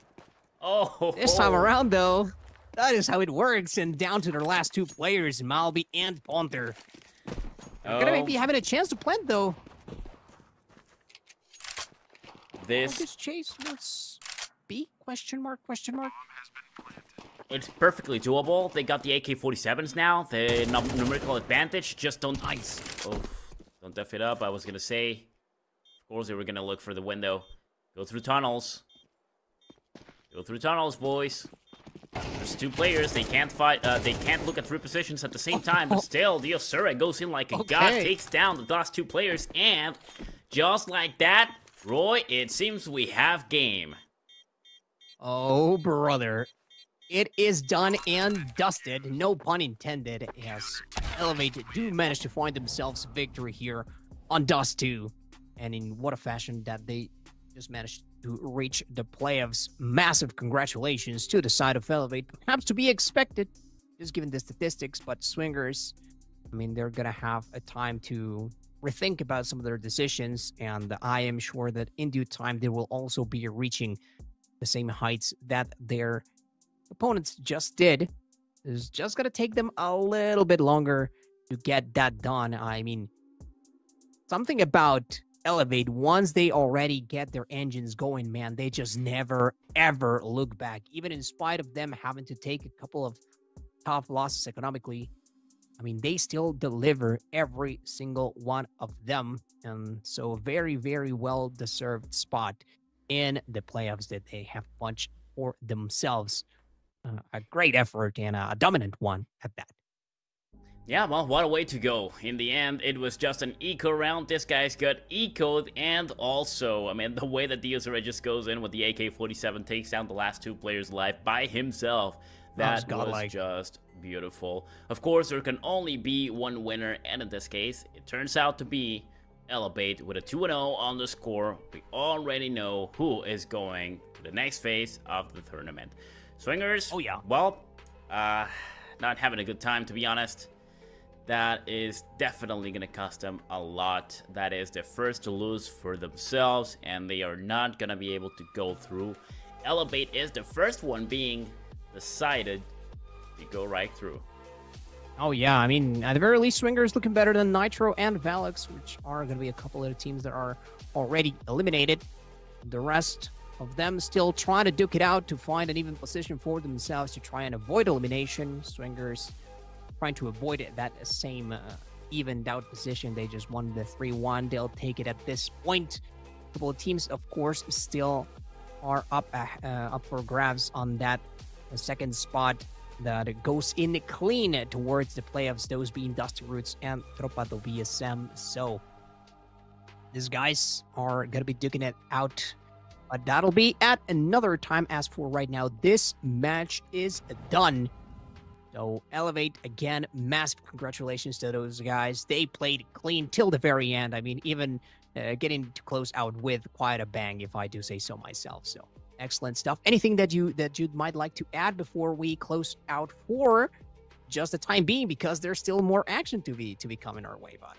Well, I just want to say that miracles didn't happen today, and we had the end of the game on a very unfortunate matter for the Swingers. However, what happened, and we just need to get ready for the future, which is going to be in just a couple minutes, probably just around half an hour, 1 hour. So what can I say? Just go ahead, have a snack, get a drink, probably just sort of de-stress yourselves from what happened on this match if you weren't really that lucky. But of course, the next one is gonna be another opportunity, and more than anything, just like you said, Roy, gonna have a lot more Counter-Strike to be played. So let's just go ahead and get ready for that one, and we are gonna be right back after this break.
shot, can I let it go?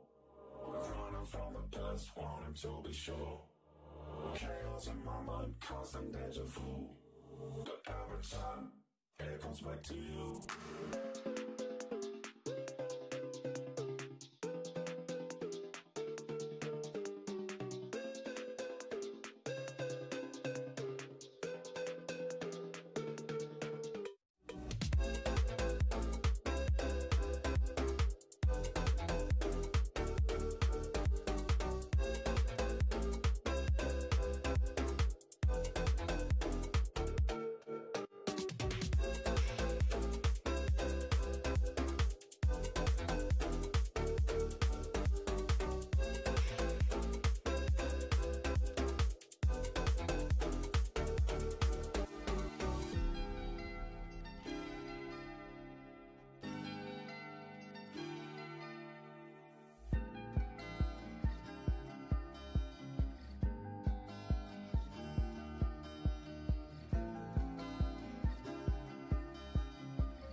Welcome everyone to the final match here within the CCT series South America number 8, and we are more than ready to be able to bring it back home. As for today, we're going to have two teams that are on the verge of victory and making sure that their way to the playoffs is paved in nothing but W's. It is ideal, and right now Evan Toon is returning for a double pick right here as he has been on the microphone before. And Evan Toon, how did you see the previous matches?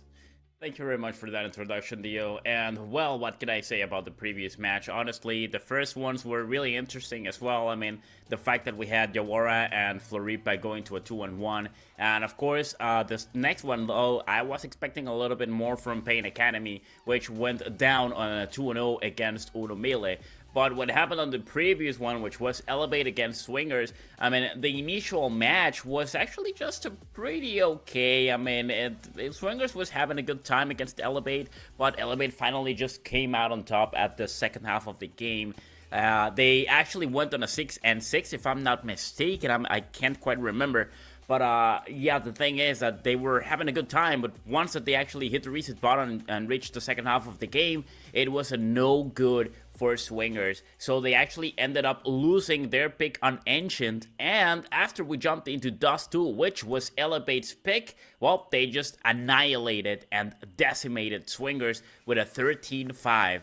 In that case, it was a very anticlimactic ending, to be honest, as well, on both sides, on both matches. So I definitely just want to see a little bit more action, something a little bit more interesting coming from Dusty Roots and Tropa. Because, well, I mean, I just love Counter-Strike, man, and I just wanted to see a little bit of a higher level. I can definitely tell that Swingers was not feeling happy, and they pretty much just gave up in the end. Yeah, we see that quite often right here. So many teams that want to continue to push themselves even further within South America. And I think that right now these two are two prime examples of that. Tropa do Viesciemi, shout out to Toon that told me how to say that, against Dusty Roots. A very similar matchup that we previously saw within other instances of the rounds. Tropa do Viesciemi fighting against a completely Argentinian squad. But now it's one that has an undefeated record in the form of Dusty Roots, right? We will be going into the rosters in a moment so we can talk a little bit more about that. But I'm going to be real with you. With the roster right now that Dusty Roots is having, it's definitely an amazing pick overall. Dusty Roots roster, which is gonna be none other than Max Core, Fraguti, Tommy Jid, 1962, and Toto M. Now, of course, I do have to say, the time that I've seen these players, I mean, I don't really like what 1962 was doing, but I definitely expect him to actually just catch the drift a little bit more, to just do a little bit better, because throughout the tournament, these guys have definitely been doing better and better. So right now, we are expecting a show. We do want to see what these guys can do, and of course, also, I want to put the spotlight on Fraguti and Toto. Let's just see what these guys can actually put right in the battlefield, what they can give us, and let's just see what we can expect as the whole ordeal develops. Yes, let's go ahead and into the rosters for Tropa do Viesciemi, previously known as Flamenco. We're going to have Katsmarets, Danoko, Viesciemi, Farias, and Max, right? So within the previous matches that we saw, we actually saw that there's a reason why Tropa do Viesciemi is called in regards to this player specifically, because Viesciemi is a beast, man. He is one hell of a beast that does not want to be tamed at all. We actually saw really good performance as well coming in from Danoko. These two players made a very good core in the form of Danoko being one of the teammates that has most experience here within the team. But Viesciemi once again coming in and really packing the punch as well. Farias is not going to be covering actually for Misfit. Seems like Misfit within the last couple of matches has not been available. So for all the people that, you know, went ahead and talked a little bit about him, you know, placed a little bit of a parlay here and there, of course, he is not going to be within contention of that. But really, this roster is absolutely phenomenal. Katsmarets really came through whenever it mattered the most as well. Farias was the AWP user, as well as Max, that really brought the utility towards the front. And that's something that we saw within the previous matches. The utility was so important, and given the maps that we're going to be playing for today, it is, of course, of very big importance for you to know exactly how to use your HEs, your mollies, your smokes, and everything. Speaking of maps, let's go ahead and check those out. Well, let's see how it all develops on the battlefield, but first of all, let's see what the battlefield is going to be. Now, of course, the first ban is gonna be none other than Anubis. That one is already out because Dusty Roots definitely do not wanna travel to the desert. And the second one is gonna be Train, as we are not gonna have that map for this. And look at that, Dusty Roots actually goes for Dust 2, pretty much rhyming with her name as well. And the second one is Mirage. Okay. This is gonna be really interesting. We got two pretty much staple maps going on here. Dust 2 and Mirage are pretty much the maps that everybody knows how to play in. Yeah, so we're gonna go into like two different playstyles, right? Because it's going to be very, very hyper defensive within Dust 2, right? Because of course CT sided, and then you have Mirage, which, well, it can be CT sided, you know, nowadays with the changes that have been coming towards the economy and everything. Mirage generally tends to be a bit more of a, yes, CT sided, but it's not like a polarizing 7-3, right? It's more of a 6-4 situation where, yes, it is a little bit more favored within that. And then if we are to go to a game number 3, we're going to have just a completely different playstyle within the way that I think Ancient is truly a testament of skill towards, yes, it's not really favored towards anywhere. So really the team with the higher skill set wins a lot more. All right, well, as we usually say, I mean, picking Dust 2 is not really the best of situations. It usually is kind of a red flag, mostly because, well, the teams that actually pick it, it's because they don't really feel confident on other maps, usually because of the rotations they've had on their team, usually because they just don't really have, like, good strategies on other picks on other maps as well. So Dust 2 is like that. It's the staple map in which you go knowing that your individual skill is going to help you out, because you have like 5,000, 10,000 hours played on that map alone.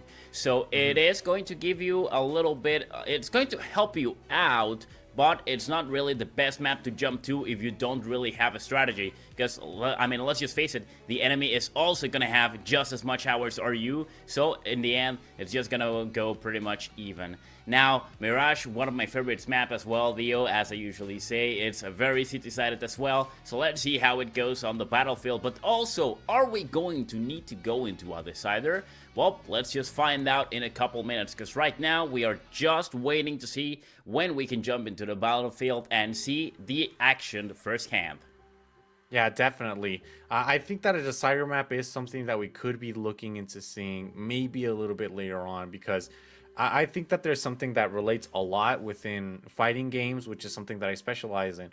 Shooter games, which maybe I'm not a specialist, but I do have a good amount of experience. I mean, we've been here for, what, the last 4 years, if I recall correctly, I've been here for the CCT, and that's been going on for a good amount of time too. So shout out to the CCT for always having the faith in us as well. But something that I see a lot that happens within fighting games and within shooters is that you have to rely a lot of times within your individual skill as well.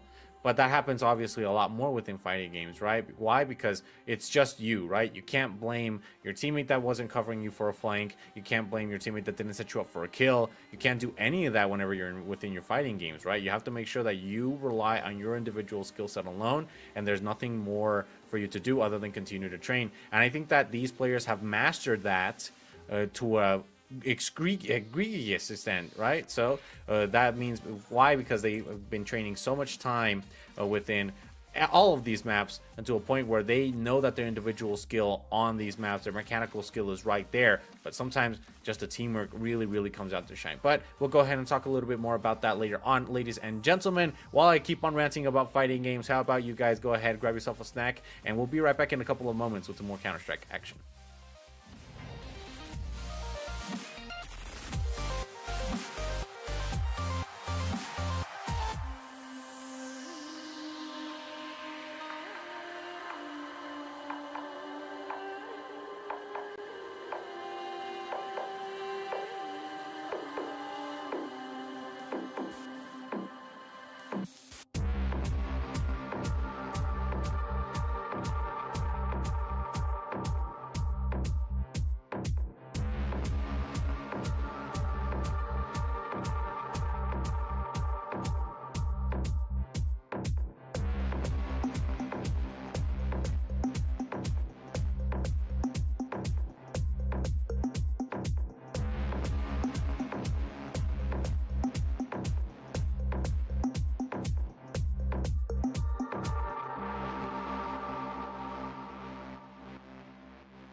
Alright, ladies and gents, welcome back. We are getting more than ready as we jump right into the action. Then let's just find out what can happen in a couple seconds as we jump into the first round with Tropa do... how do you pronounce it? Viesciemi. Viesciemi. Alright, Tropa do Viesciemi. Oh my god. Well, they are gonna start on the T side now, and this... I'm sorry... Are they the T side or the, yeah, CT side? Yeah, they're starting on CT. Alright, well, in this case, we already have a couple kills already coming in. So we can see Dusty Roots claiming those from so far away. Something that definitely shouldn't happen. It's a good move coming in by the T4s. Now, I also want to mention Kutsmerez. This guy has been playing really well throughout the tournament, but sometimes he's just so inconsistent. He can actually land some amazing plays, amazing kills as well, and sometimes he's just unable to land one single shot, and it just gets really into my nerves. Now, Viesciemi right here with the kill against Fraguti, he actually starts rotating out of there as he is the last player alive. And well, we already have the bomb planted, and pretty much the round done for Dusty Roots. Yep.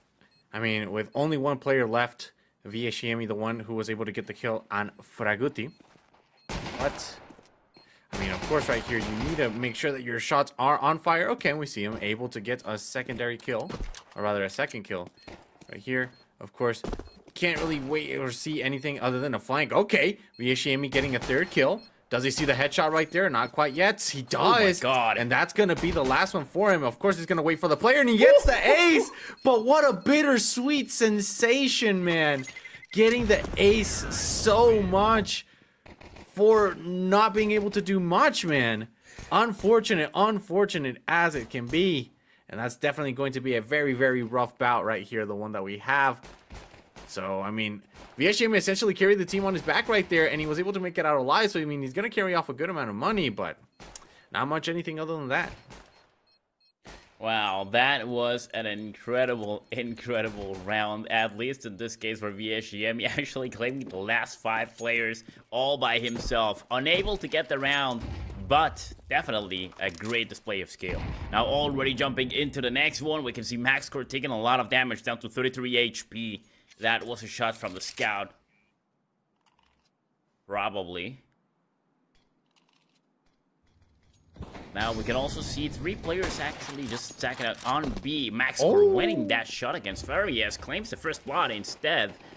A little bit of retaliation as he wanted blood after tasting his own. But now, the tourist force has a numerical advantage. They should make... Oh. He can actually spot another one. Just needs to be patient enough. Look at that. Tunnels. It's gonna get dirty. Okay. Viesciemi getting that kill against Toto M. Not quite able to get the second one, but 1962 goes down on retaliation as Max claims his life as well on the refrag. Kutsmerez on the other side takes down MaxCore. And just like that, the advantage is gone. Dusty Roots, with only 2 players alive, they are not in a good spot.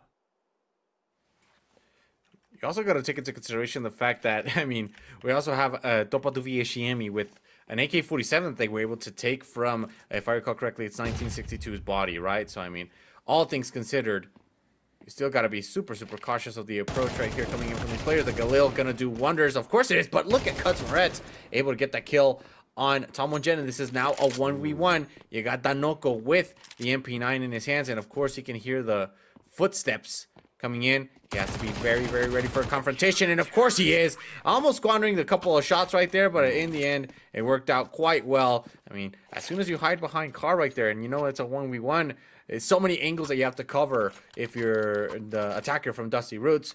You can't really pick all of them, right? Yeah, there was almost no time left, so the decision had to be taken really fast, but you could still actually walk, trying to catch the enemy off guard instead. I mean, it's a 1v1 situation, so the best you can do is not just go straight for the bomb, but try to either survive or get that kill for the round. Whatever happened, but we jump into the next round, round number 3, which already the Noko landing the first kill, and the enemy having no firepower at all. Watch out, because the FMAS is going to do a lot of damage, as well as the AK-47 in the hands of PSM. taking down Max Score and 1962. The grenade, also just a little bit of chip damage against Tommy. But the T's have to get out of there, as they were just pretty much getting destroyed. But they now know where they are, so it's very possible Farias is gonna get those kills. Definitely. I mean, we already see that Noko get the kill on Toto, and then Farias, you said it yourself, goes in, gets the shot, and not only that, but he exchanges his FAMAS over there for an an M4A1S, right? So the only person that isn't armed with rapid fire, or rather rifles, because last time I got flamed for calling it rapid fire, bro, as if that were not the case. But anyways, he's gonna pick up the M4A1S, changing it for his FAMAS. So I mean, right now, Dusty Roots is stuck between a rock and a hard place, right? Because they did win that first round, yes, but then Topatu VSGM actually went in with the buy, is able to outdo them within the firepower department and the strategy as well, and now it's going to place them not only within one round of a deficit, but two of them. So, I mean, ever so cautious with that. Nothing much left for you to do. I mean, get out of the way, man. I have the M4A1S. You got to make sure that you move from there. You do have VSGM getting the kill on Tom Jed, and then towards the other side, the coverage from X Plus from Kutsmaretz is perfect, as Anoko is able to claim 2 lives before everybody else goes down. We see them looking very good within the coordination department. What a deadly troop VSGM actually assembled. They just went in aggressively and get all those kills, already claiming the 3 points for themselves, 3-1 on the score. Of course, Dusty Roots run right now is going to be able to afford some weapons, so we got the AK-47s and a scout in the hands of Max Core. Not quite able to afford anything else, but we know it. I mean, he does land those shots, so it's definitely useful. He just has to play it safe, or find the perfect opportunity to claim the enemy. And that's gonna be not easy, because Farias has the AWP instead. So he has the upper hand. Now to clear some tunnels. Oh, watch out. Yes, Jimmy actually getting that kill, coming right through the smoke. A little bit of the same for Toad. Okay, it's what that kill on BSGME, and Max goes down as Max Core gets the kill with the scout. Yep, he's able to get that kill as well, so I mean, that's AK-47 is now going to fall within the hands. And not only that, but the fact that VSGM already has 9 kills and this is barely the 4th round, man, that's absolutely insane and speaks of what I was talking about, right? We do have the AWP within the hands of Farias. Is he going to get the shot? Yes, he does. On the Casquevas, Toto can't really do much about that. Toto more like Tonto for jumping in like that with utility in his hands. Can't really keep that up, especially since you know that now the lurker, the one that is lurking just ever so slightly within the corners of Catwalk, or rather A Short, is the Opper. So still taking their time right here, and I mean, we could be seeing a Kutsmaretz clutch right here as they're making their way towards the B site. You could stop them dead within their tracks. Do we have utility? Yes, we do. It has to be Frat Guy, the one who goes out and pops out with the flash.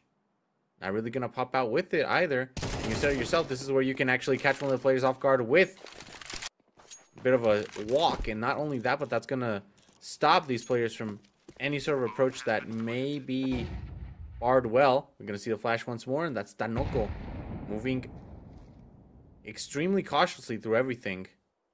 Firing the flames. Oh, is he going to catch Farias?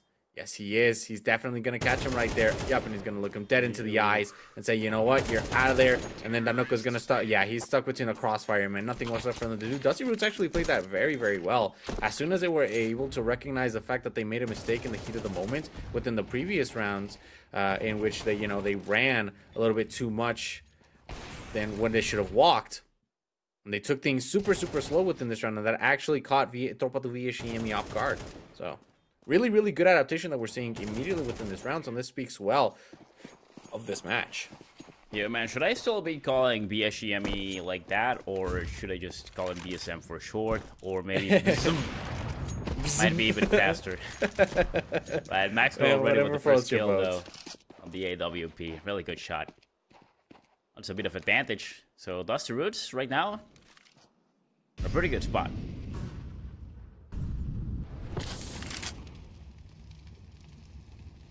So gotta take their time here as we already see Farias taken out. So best things considered right here. They have to make enough time in order for them to be able to use the fact that they have an AWP, they have very good riflery. Oh my goodness gracious, that was a sloppy shot by VSGME, but still able to make it out on top. We see the AWP, of course it's going to work out right there, but Max already claiming a kill too. That's Toto down. They're down one player right here. But I mean, VSGME is very, very well lit up. Are they going to find Kutzmarets? They are. Oh, they are going to find them, but not going to get the kill. Oh my god, just at the worst moment it happened. I mean, this game, definitely 95% skill, 5% luck. And that was 5%, just taking out the scope at the worst moment possible. Now, Fraguti, though, gets a kill, but I'm pretty sure Kutzmarets... No, he misses the shot! The flash actually helps out. Fraguti's gonna get that bomb plant for the money. Probably going down. Still, he's in a 2v1. The shots are not landing. There they are. Yeah, Strange coming in from Bzoom, not landing those shots, as he did 5 at the beginning. 5 headshots. That was incredible. I think we can start expecting a lot from this guy from now on. 4th round for Tropa do VSGME. If I recall correctly, people were saying within the chat that VSGME was actually a very, very recognized player previously, right? I think that they were saying... I can't really believe chat sometimes, because sometimes they say these nonsense, right? But they were actually saying, and they can, if somebody can correct me if I'm wrong, right? That VSGME had actually been to a major before. Ooh, so really? Yeah, so I'm very excited to see exactly how this player performs. I actually saw it already once before, and it was one hell of a spectacle. My man made the match by himself, right?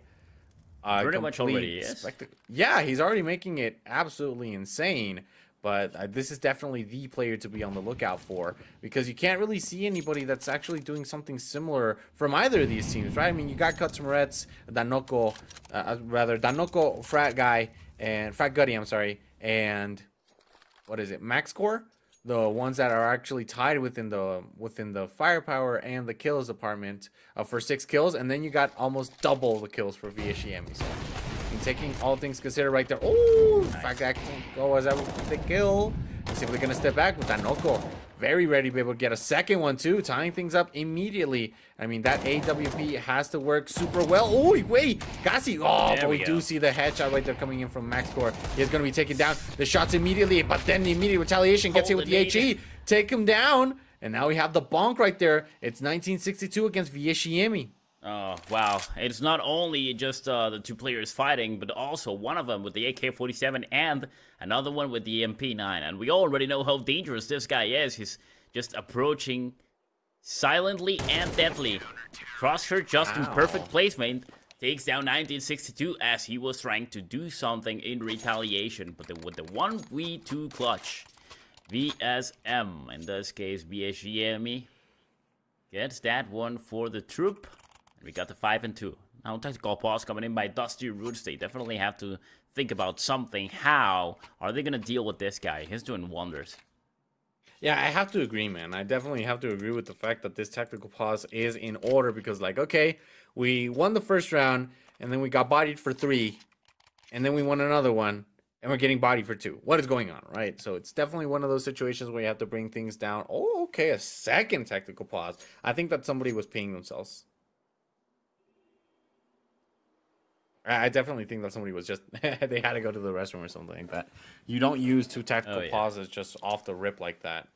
So, all things considered right now, we are seeing a bit of a redemption right here coming in from Dusty Ruth. Los Argentinos, of course.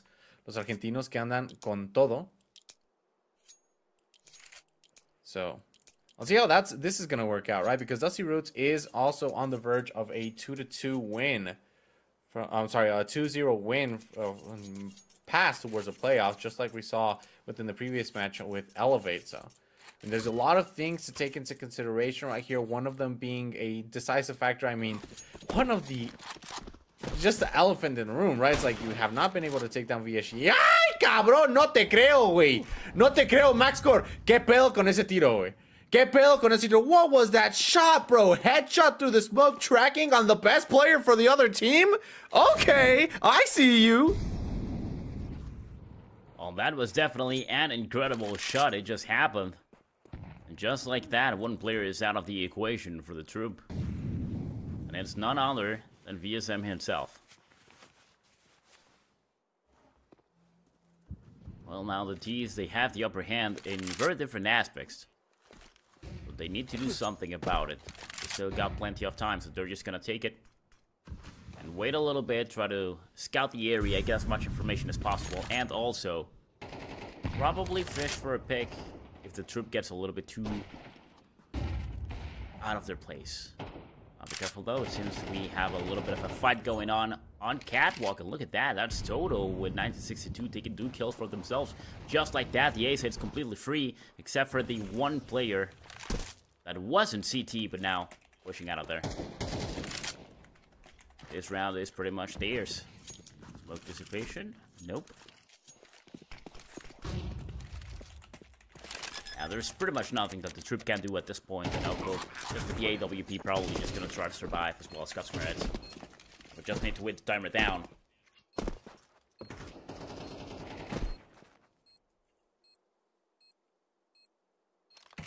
I mean, what else can you do, right? What else can you do other than just simply wait for the bomb to go down with the Tropa do VSM that lost early on a player that was super crucial, to say the least. So let's see how that's gonna work out right here. Man,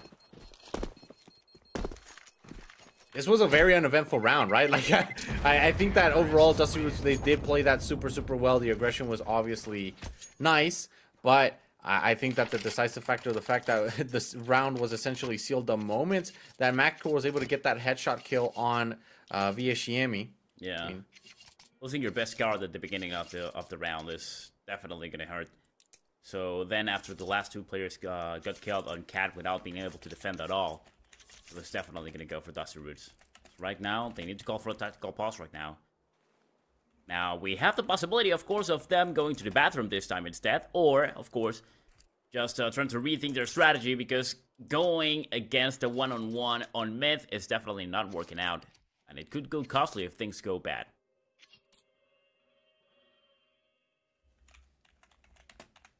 Yeah, man. I mean, all they have to do is just take their time, right? So, let's see how this works out. I don't like the fact that Farias did go in with the AWP right here. Because, I mean, he hasn't been really hitting his shots, not gonna lie. But, I mean, just given into the fact that Farias has a 3 to 7 KD, I don't love it, but I mean, he could get at least a kill right here coming in from Suicide or something like that. No, they're immediately going to smoke off my doors. So it seems like the approach is going to come in right here from A-Long. Or no, they're actually going to head back. Max, I mean, he hasn't had the best performance up until this moment, but it's still early on-ish, right? Only the 9th round in until this point. You're going to try to go in with the pistol. I think that's a bit of a good bait-ish. Doesn't really want to squander the bullets coming in from the M4A4. I mean, they still got to take their time right here, right? They still got to take a lot of time. They saw that last time that they took just every single one of the opportunities, the options that they had, and really played for it by playing things super slow, essentially taking the round down to a crawl. They were able to catch Tropa do VSM in a bit of a predicament, right? Whenever they were repositioning, they were able to catch a couple of players off guard. So right now, patient play is definitely going to give them the best results. And speaking of results, let's see if this smoke dissipating is going to give them at least 1 kill, because they really aren't expecting the player coming in. Yeah, they saw him. They definitely saw him right there. That's Cutsmar taken out. Max, of course, was able to see his knee right there. That's gonna unfortunately seal the deal for him. And VSM has to go back. So let's just take a little bit of time right here, which is essentially what is needed. VSM anchoring the site right here. Tries to go in with the flash. No, she's gonna step back now. And they didn't see him. They didn't see him inside there. Max were able to get the 2nd kill as well. Only 1 player left alive, and that's Max. Max taken down by Toto, and this is it. Once again, Dusty Roots playing super slow, and that is what gives them the victory here. Well, it was only 2 players with weapons, to be honest. From the previous round, they actually survived with the AWP and the M4. One of them is able to place itself on B side, takes a kill as well, but just not enough firepower to actually fight back against the Dusty Roots, which get that round. 5-4 on the score, round number 10. Let's see how it develops. Are they gonna get the advantage now, Tropa, or is in this case Dusty Roots gonna get the tie once again? Game has been pretty balanced in that aspect, but now it seems that Troop doesn't really have any money at all, so it's gonna be a really tough spot for them. Not impossible though. I mean, miracles happen, especially in Counter-Strike, so we've seen a little bit too many of those happen before, right, Dio? Yeah. Yeah, so many of them, man. And like, that's super common here within South America, right? Just like the fact that we see them go in for that second round, a bye as well. We see, how many times do we see that? Oh my goodness gracious. Able to get the headshot right there. The pistol now, that essentially gives leeway to the fact that somebody could try to get that weapon right there, if they are to even try something like that. But it seems like we're going to regroup. Well, it's just an Mac 10, if I'm not mistaken, so yeah, it could come useful, but in the end, it's just not the best thing you can actually pick up. Better than nothing, though, and in the right hands, definitely. I mean, it could be proven deadly. Seems we have the advance coming in from the CTs, who actually want to get back into sight, not allowing the Ts to get in and plant that bomb. We already have casualties, and watch out because MaxCore is just able to deal a deadly shot against Farias, but goes down to 4 HP. And look at that, VSGME already dealing a lot of damage. The AK-47 takes down Max, but he's still right there, 29 HP against 19 and 2. Oh, yeah. Could have been down. Really, really close round. I mean, Dusty Roots saw it way, way too close. And for that to be an eco round coming from the troop, it's definitely good. That's a lot of damage dealt and a little bit of extra money on the pockets.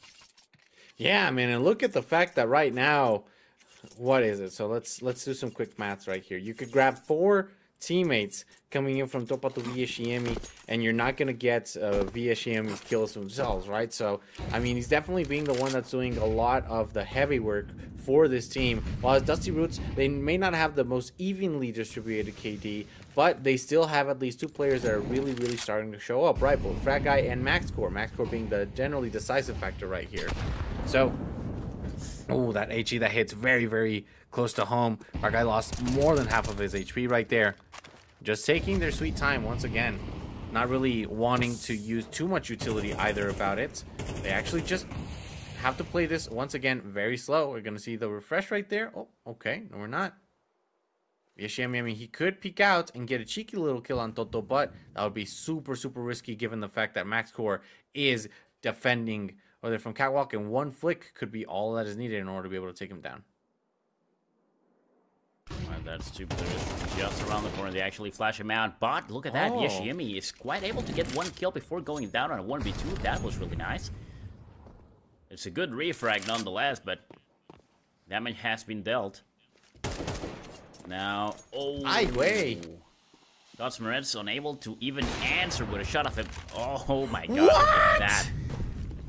Oh, what is happening right here? 1962 from so far away takes 1 beautiful headshot. And on the other side, we got MaxCore with the AWP shooting through the smoke, getting that kill. Amazing.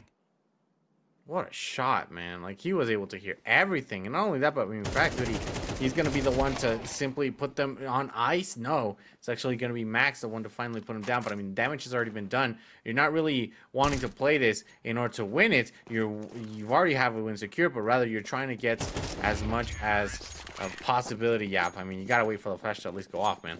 You try to wait for them to hinder their economy as much as possible, right? Especially within this last round of the half. Going into the 6-6, and it seems like Dusty Roots was able to find a little bit more of their advantage over here on the attacking side, which is definitely strange here on Dust 2. But like I was mentioning, it's not more. It's the fact that Dusty Roots does have a bit more of an even distribution within the skill level, right? Not a very high peak as we're seeing with Tropa to VSGME, and of course consistency is key within this. Alright, let's see what happens on this new round. 1 minute and 40 seconds to make the miracle happen. Come on, Dusty Roots. They have the upper hand right now on a 6-5. They have a lot of firepower. That's the thing. The troop is finally also able to afford their weapons. Danoko and Max go for the MP9s.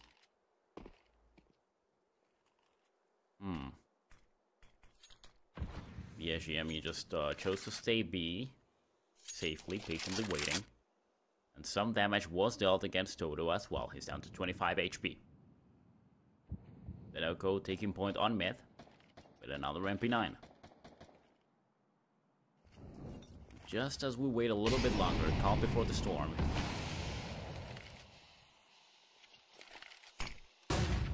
Some utility is being used. A flash that doesn't really provide anything at all, but allows a rotation for the T's to get all into catwalk.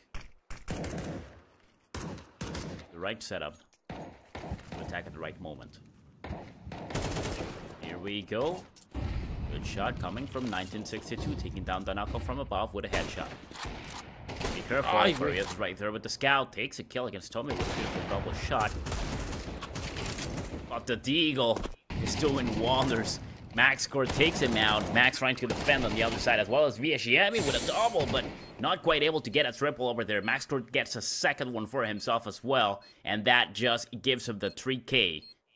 Down to a 1v1, the bomb has been planted. He's got no HP, only 11. Just one shot is all he takes, but also one from the AK-47 is deadly. Cosmers wins that duel with the FAMAS in the end. And just like that, he's gonna get that defuse and an AWP for his teammate. Nom nom nom nom nom. I mean, it's not gonna matter, right? Because this is the last round.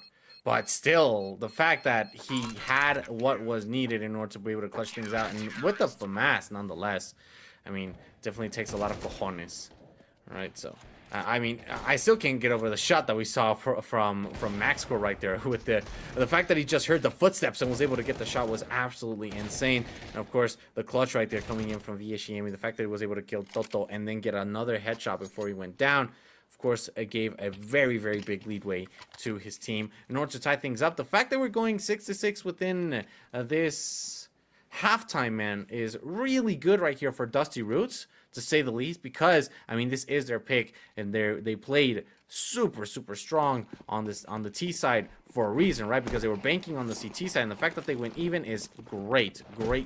So I see a lot of people generally tend to say like, oh, I really don't know, this looks like a team map, and it's right now Max, the fact that he was able to get that kill on Fat Goody, I mean, he's definitely making it look like a team map, but let's go ahead and see how this is going to work out. Another headshot right there, but Matt actually gets a headshot in his teammate as well. Hey, that's just how the combos. You wanna try something? Of course, there's gonna be sometimes some sporadic team fire right there. Just getting a little bit too nervous. He had to get another one, so he actually shot at the first thing he saw. That was his teammate.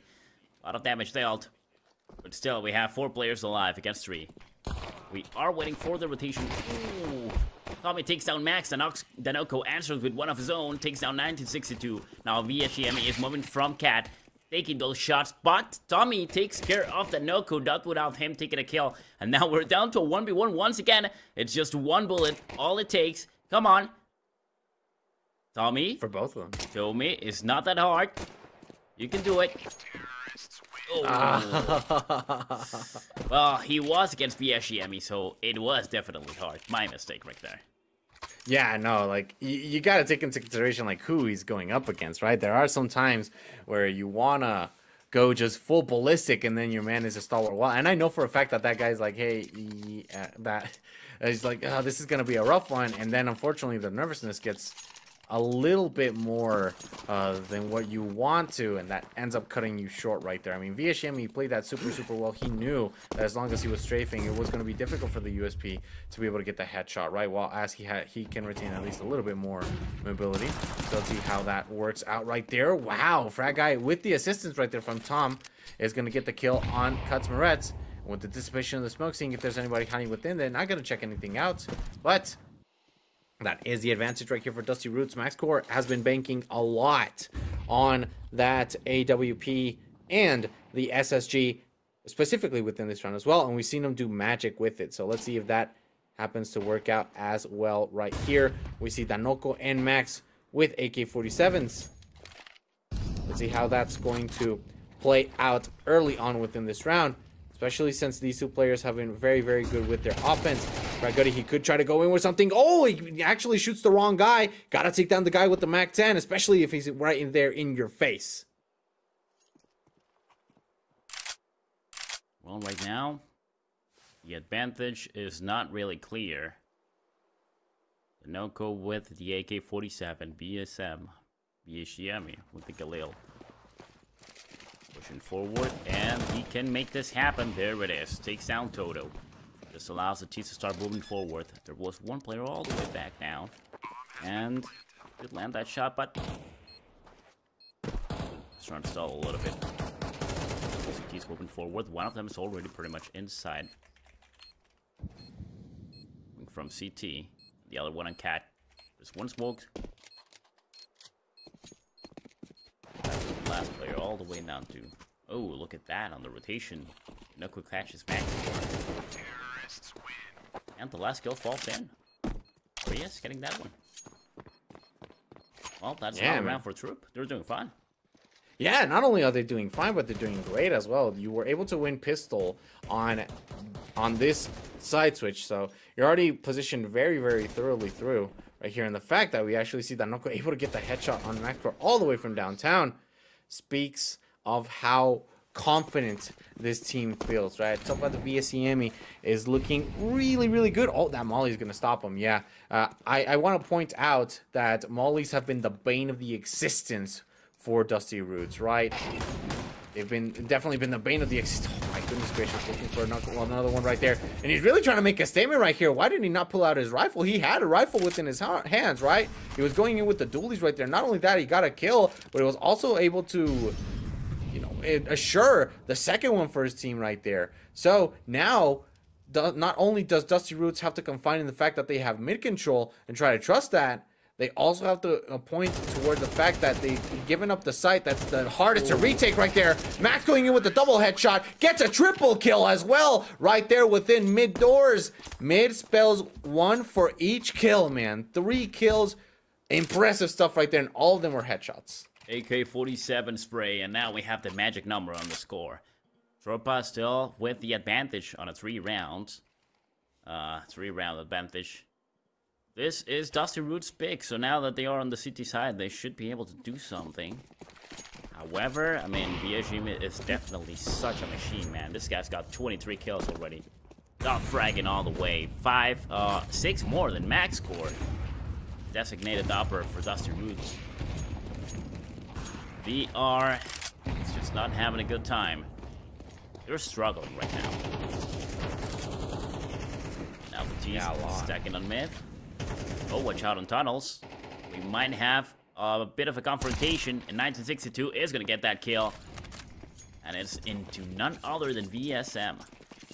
It's already out of the equation. Talking about how good he is for his team, and now he's not going to be able to be right there with him. But they still have something to fight with.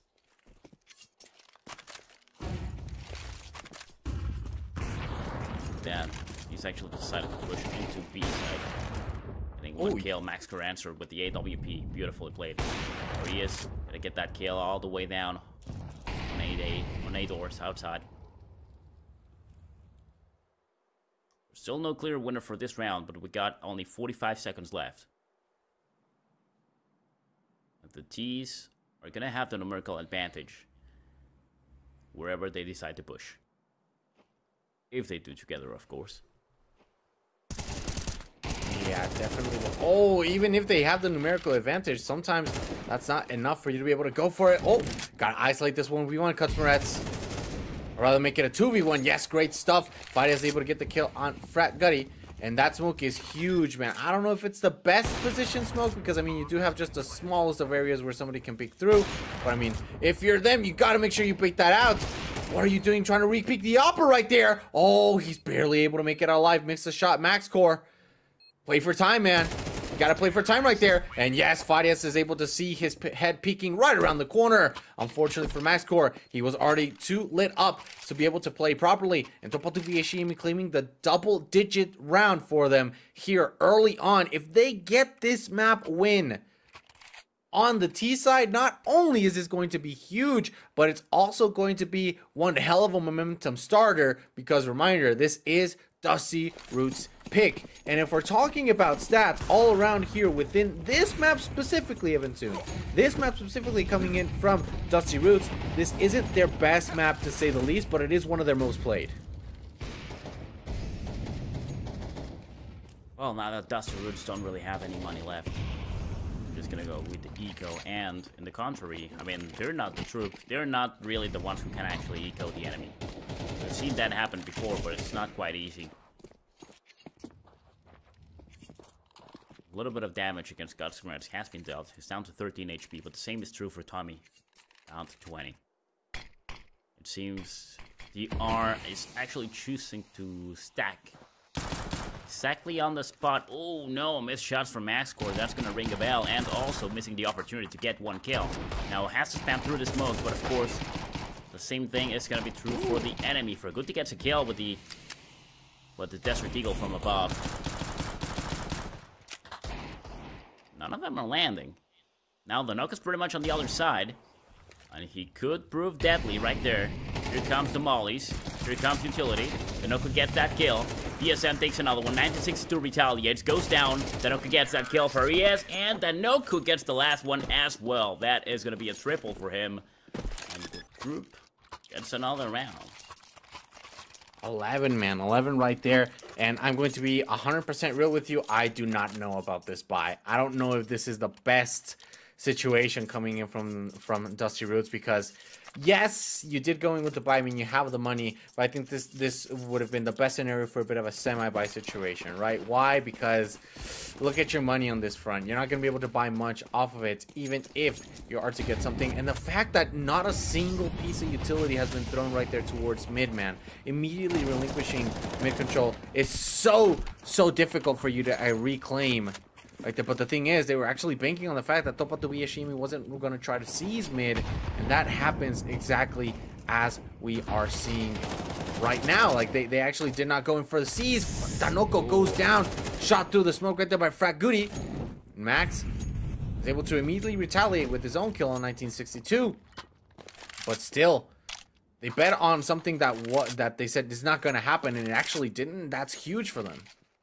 Things are kind of equal for this round, but we have a little bit of a lurker going into tunnels right now.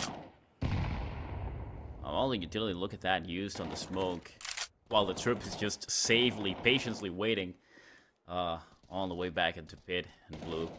Now they're gonna start pushing forward.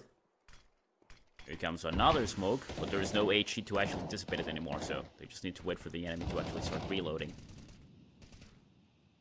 Look at that. They know. Now they do. Start pushing forward. BHM taking point. Here comes Molly. Look at that. They force actually the AWP to go down. In this case, Fraguti goes down. And Tommy takes a double. From so far away, Farias with the AWP gets another kill just to seal it off. Troop takes the 12th round. Right now, Theo, it seems that we might have the first game winner. Yes, we could be looking at the first win of this match going in for Tropa Tobiyashimi, but I mean, you still can't count Dusty Roots out at all. Of course, one of the MVPs being the man with the namesake for the team. And even though we actually saw a monumental effort right there. Oh, do we see a shot? No, not at all. But actually gonna have to step back, and that's really good for them because they're actually gonna have to relinquish a bit of a bottleneck area that is generally super well contested, which is why it's so important for you to use utility there. But not only that, but they're actually gonna try to execute towards a site that they hadn't tried to go for much at all within the last rounds. They've only gone for it once or twice within everything. That is definitely going to work out heavily within their favor. Look at that shot, and that's essentially a site free for them to take. And I think that this is a masterful gamble, to say the least, man, because of how well things can work out for them, because this site is super difficult for them to actually try to retake. If you're Dusty Roots, of course. That Molly also forcing the player out of the window, so now the bomb is going to get planted any second now. Of course, first make sure that there's nobody out there with the grenade. A lot of damage has been dealt as well to the T's. There's no utility left, however. Oh my god, look at that. Faria's actually the... Woo. Another shot from Kaczmarek all the way down from the spawn. The double AWP, it seems that Troop right now has everything to win, Dio. We might have a GG. It's only Fraguti alive, and he's gonna go down as BSGME takes him from behind. That is the winning round number 13 for Tropa do VSGME. Amazing games we actually just watched, with a lot of mistakes coming from a couple of teams, both teams to be honest, but still really enjoyable. And VSGME, I mean, he definitely gave us the show we were expecting, that is for sure. That's what I was talking about, right? That's why he has a namesake right here.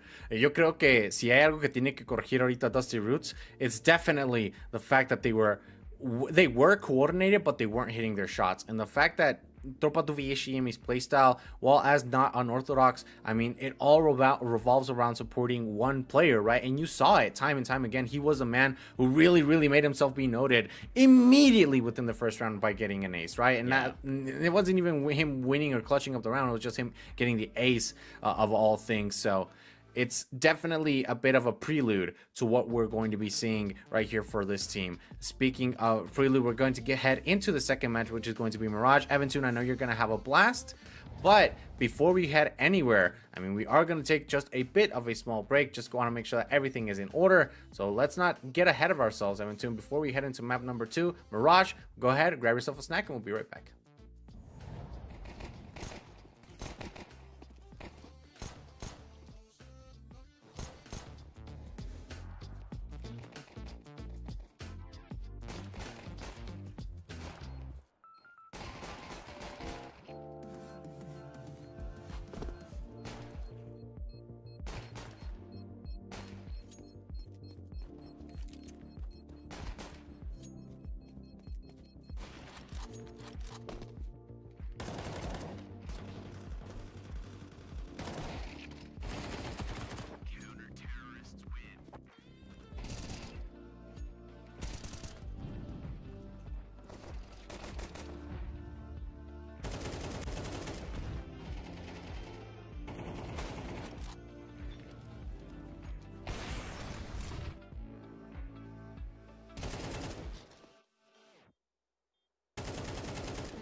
Hello everybody, welcome back. Well, we're just about to get ready for what is coming forward because we have more Counter-Strike to be played.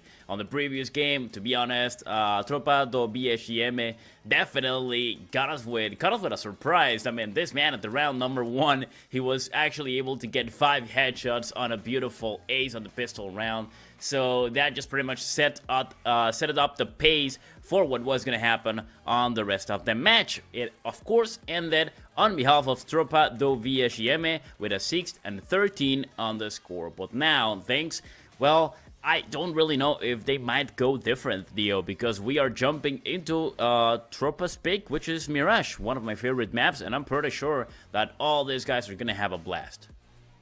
Yeah, definitely. And I want to bring attention to the fact that once we hit the side switch, Dusty Rubes was unable to win a single round, man.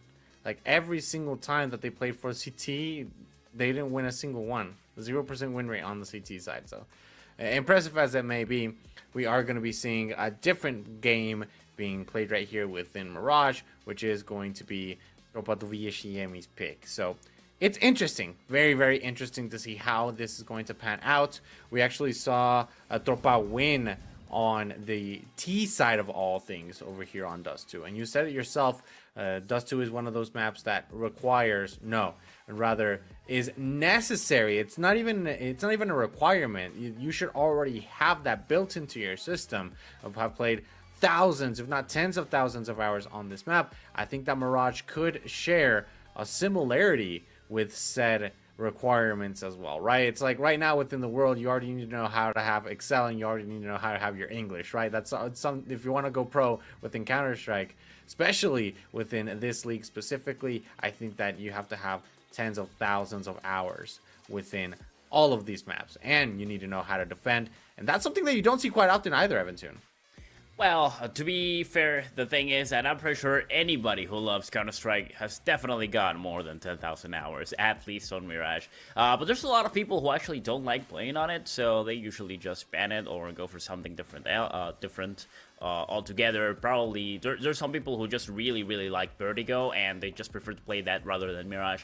But I'm one of the guys that just likes Mirage for some reason. I mean, it's been there with me for a long time. And also, it's a really interesting match that provides good duels happening on mid with the AWP. Of course, great rotations coming from the CT side as well. And of course, those beautiful setups for the molly on apartments, etc, etc. So it is definitely an interesting match we are just about to see, but I'm pretty sure that the troop is gonna have a good time since this is their pick, and also they have proven already that BSGM can single-handedly pretty much change the course of any battle as it is developing with beautiful headshots landing from wherever he is.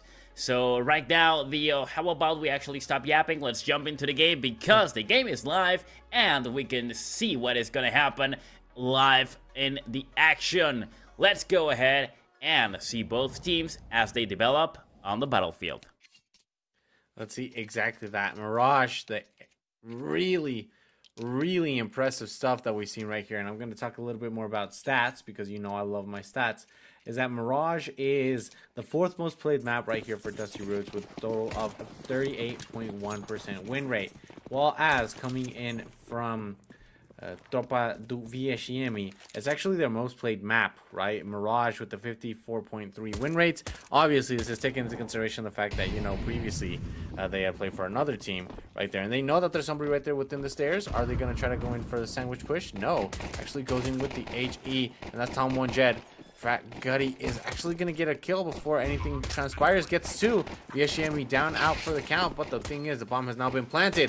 And they're still within the possibilities of getting at least 1 kill. From all ends, there are shots being fired. But everybody's just going down. 2 players left alive. And that's Mactor and Tom One Jet. But from the other side as well. Tropa do VSGM able to do so. Tom One Jet with the headshots. Immediately getting those frags. This was a very well contested B-site defense. I mean, more so a retake, but it wasn't a retake in itself because they did get the plant, but they didn't really seize the site. Oh, those were some really nice frags we actually saw right there from the stairs.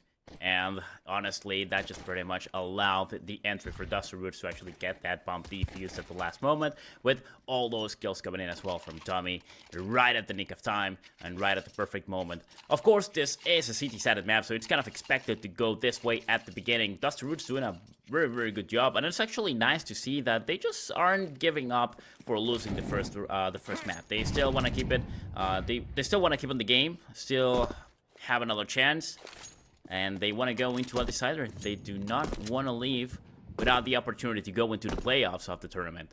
The surprise is definitely waiting for them.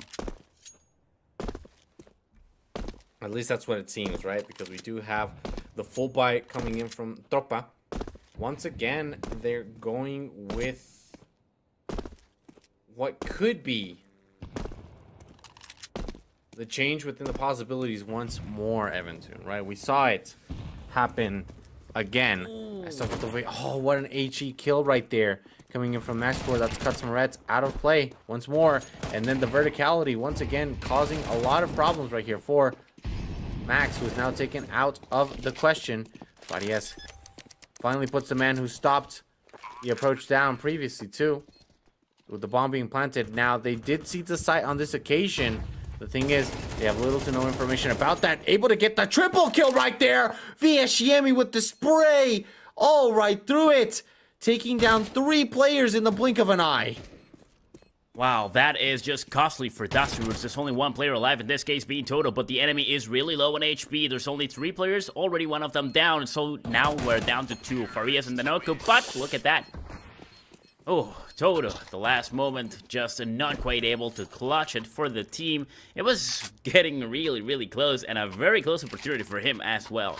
But Vieshiemi, like we mentioned, single-handedly just made that happen for the troop. Well, now we have the one-on-one, so we are back to the beginning, but in this case, it seems that Dusty Roots doesn't really have any money left. Not at all, and they really have to bank it all on this one. I mean, you got some unorthodox picks, to say the least.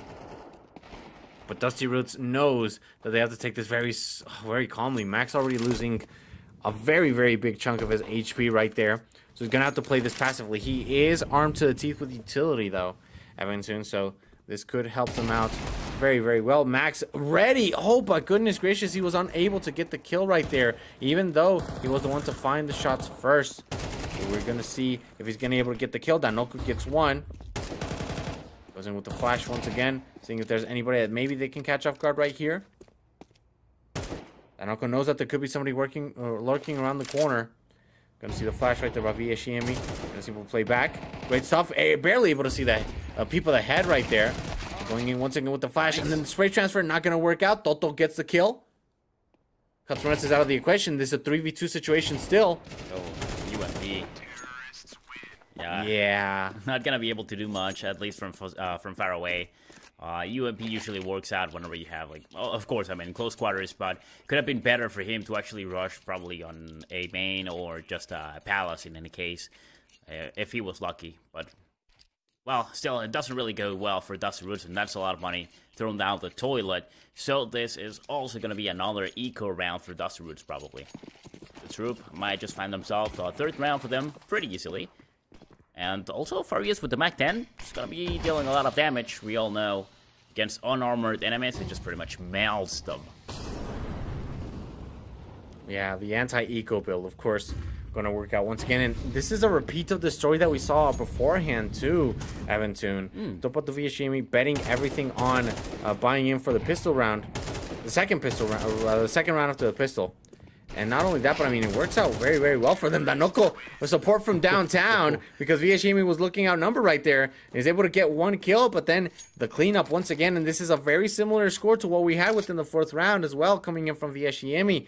I mean, Max, he hasn't had the best day right here, but now is looking a lot more even throughout the scoreboard right here, with Farias, Danoko, and Cuts Moretz all claiming kills very, very early on. Of course, no need to say about the namesake for the team. Max lagging a little bit behind, and you can't say the same for Dusty Roots, right?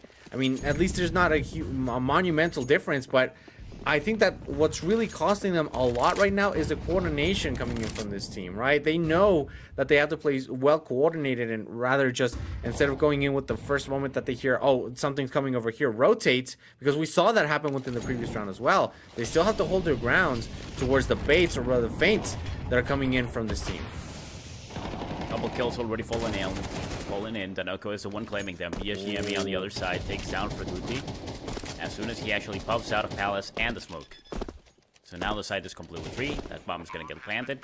And now the Dusty Roots was actually finally able to afford something. They just pretty much throw it all away once again. 2 players alive only, and they're on B side, but they are getting chased. Be careful though. Oh, the troop just definitely do not want these guys to even breathe. They want to keep on that chokehold. And here they go.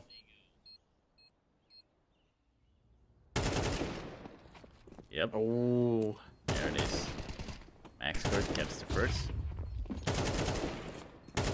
yeah, I mean, there's nothing much left for you to do, right? My man was just, at that point, he was just teabagging to see if maybe they would spare his life or something like that. But still, this is very rough starting off right here for Dusty Roots because they went for the save. And not only that, but I mean, you still got a Max that was on the prowl right here. And he knew exactly what he had to do in order to stop this save coming in from this round, right? So Dusty Roots once again between a very, very difficult spot.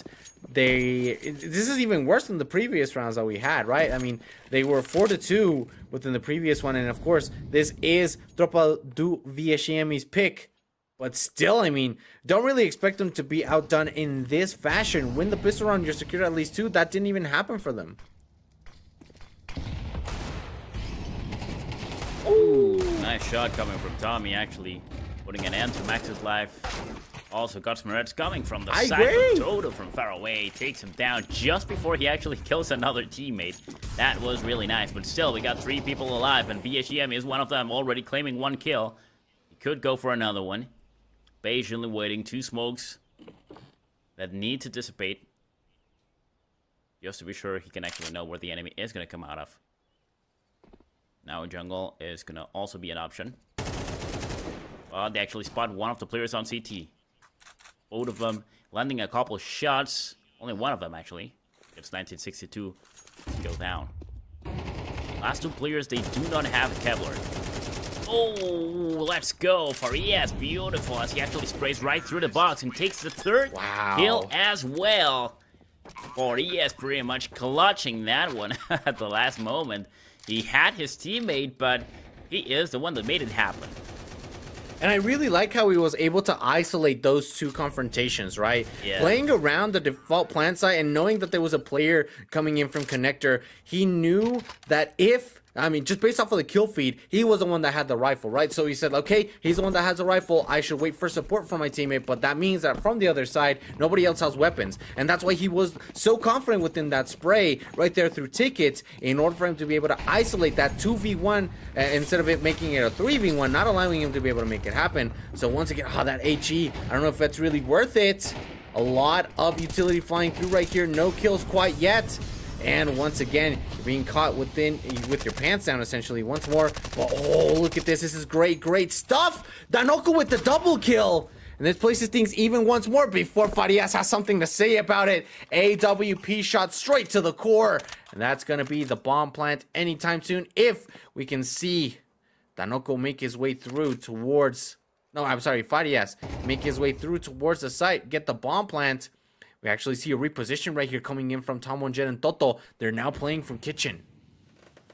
With all the pressure that Dusty Roots has on their shoulders right now, I mean, from losing the previous game and also now being on enemy territory with already very bad rounds against them. Look at that, already going down. Customer takes 1 kill. Toto tries to defend. He actually takes a double, but Danoko comes out at the right moment, getting that last kill and saving that one for the troop. Also grabbing the AWP in the end. That is 6 rounds already for the troop, Tropa do Viesciemi, and only 1 for the Roots. This is not looking good. The advantage is growing and growing, also is the pressure, and also with that are gonna be the mistakes which they can do. I mean, we all know how it gets when it's just everything a little bit too heated. Now the economy is also not helping out Dusty Roots, so we're just gonna have an MP9 in the hands of Tommy and 1962. That's it. Oh, and I thought for a second that we were going to see Katsumurets get the kill right there with the AWP. But, I mean, that play with Denmark was absolutely insane, right? The fact that they made their way through. And even though they were able to get those 2 kills, not quite being able to seal the deal within the 3rd one. We're going to see somebody peek out right here. Does he get the shot? ¡Ay, güey! No te creo, güey. No te creo, Max. ¿Qué chingados te pasa, güey? And you, oh my goodness gracious, we've only seen it a couple of times before, and I love it every single time. Farias gets one, Vieshiemi gets someone, Jed, and now, oh, Toto with the headshot right there. ¿Dónde crees que vas, cabrón? Is he gonna get a second one too? Not quite yet. Ah, Max puts him down. Frakai, though, immediately gets a retaliation, and that is going to be a bit of a situational advantage right here. He knows where he is. Yeah, I mean, with the barrel of the gun right there, just peeking right there, it's basically telling you, Vieshiemi, mátame, por favor, mátame. Well, another round that goes for the troop, although it was looking a little bit tasty for the Dusty Roots with those shots coming from the deagle, but no, of course, it was not gonna happen. It was just way too hard for these guys. They all had superior firepower, and let's be honest, at this point, they have superior tactics, superior gameplay, and just superior communication and synchronization as well. Oh, wow. That one actually landed. Farias catching Tommy on the cross. All the way from A main. Now pushing forward, Danoku takes down Fraguti right under Palace. Maxker gets a kill on Katsumurets, but now they know exactly where he is. So they are going to drop all the utility for him. Just forcing him either out of that situation, out of that spot, or just unable to do anything at all. But the smoke dissertation falls in right at the last moment, and the Noku gets the kill with the AK-47, winning that against the AWP. Now Vieshiemi also just wall-banging the enemy as well. My god, what a round! Huh. The troop just completely decimated the enemy. That was incredible. And that was, not only was it incredible, it was a masterclass, right? On how to use your utility in order to force everybody into positions that they're uncomfortable with. Like the fact that HE placed Maxwell within such a crossroads that he had to essentially take the duel within a deficit. That's what we're talking about, the usage of utility, man. This is impressive stuff that we're seeing here coming in from Flamenco, previously known as Flamenco, now known as Tropa do Vieshiemi, right? So, again, forcing Dusty Roots into situations that they're so uncomfortable with. That was their buy round too, Evan Toon. And you saw immediately their shot coming in from Farias to place them early on within the advantage.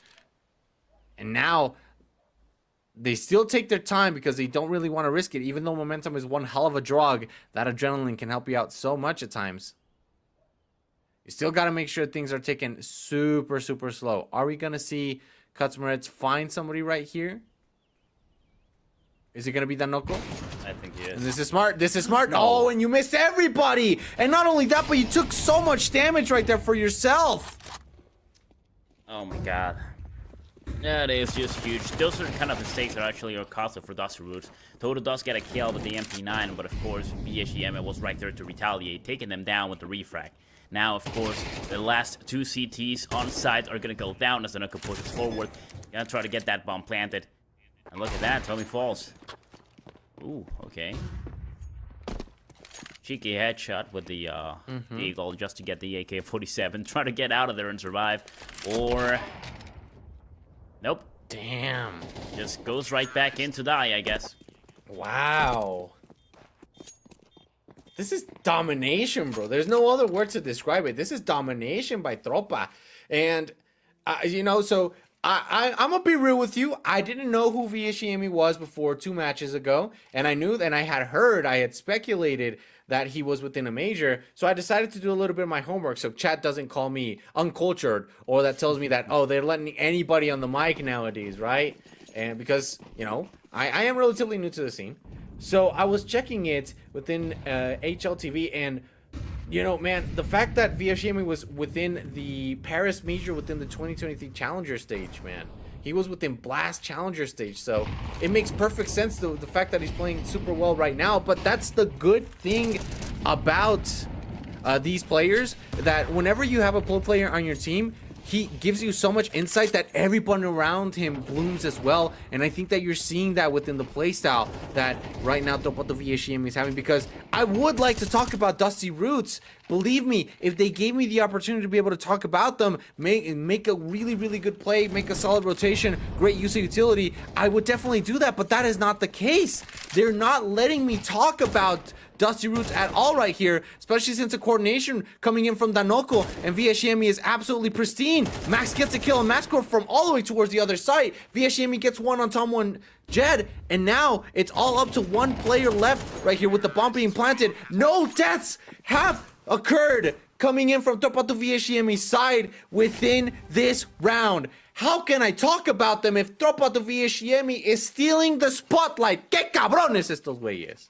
Last round of the first half, and that's double digits already for the Tropa. I cannot believe this is happening, and I can feel it in your voice. You're not only just excited, but also a little bit angry about Dusty Roots. I'll tell you that. And also, I mean, that's pretty much what I'm feeling on the bottom of my heart, because I was really expecting a lot more from them. I have seen them before, and they've been doing fine throughout the tournament. I mean, there's a reason why they were actually able to get so close to the playoffs, but also on previous games, I saw them make so many mistakes and just not being consistent, which actually explains why right now the troop, I mean, BSM alone is just pretty much annihilating them. So it just really hurts to see that the quality of this match is just anything for BSM. I mean, it's like a walk in the park right now.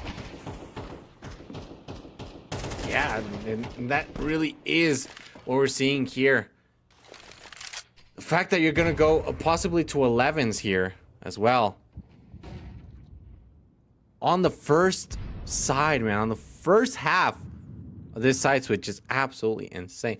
Danoko's just gonna stay there, seeing if there's anybody that maybe wants to peek for him. HE that hits VSM and Max hard, but Max hits harder as it's now Max Core, the one that goes down.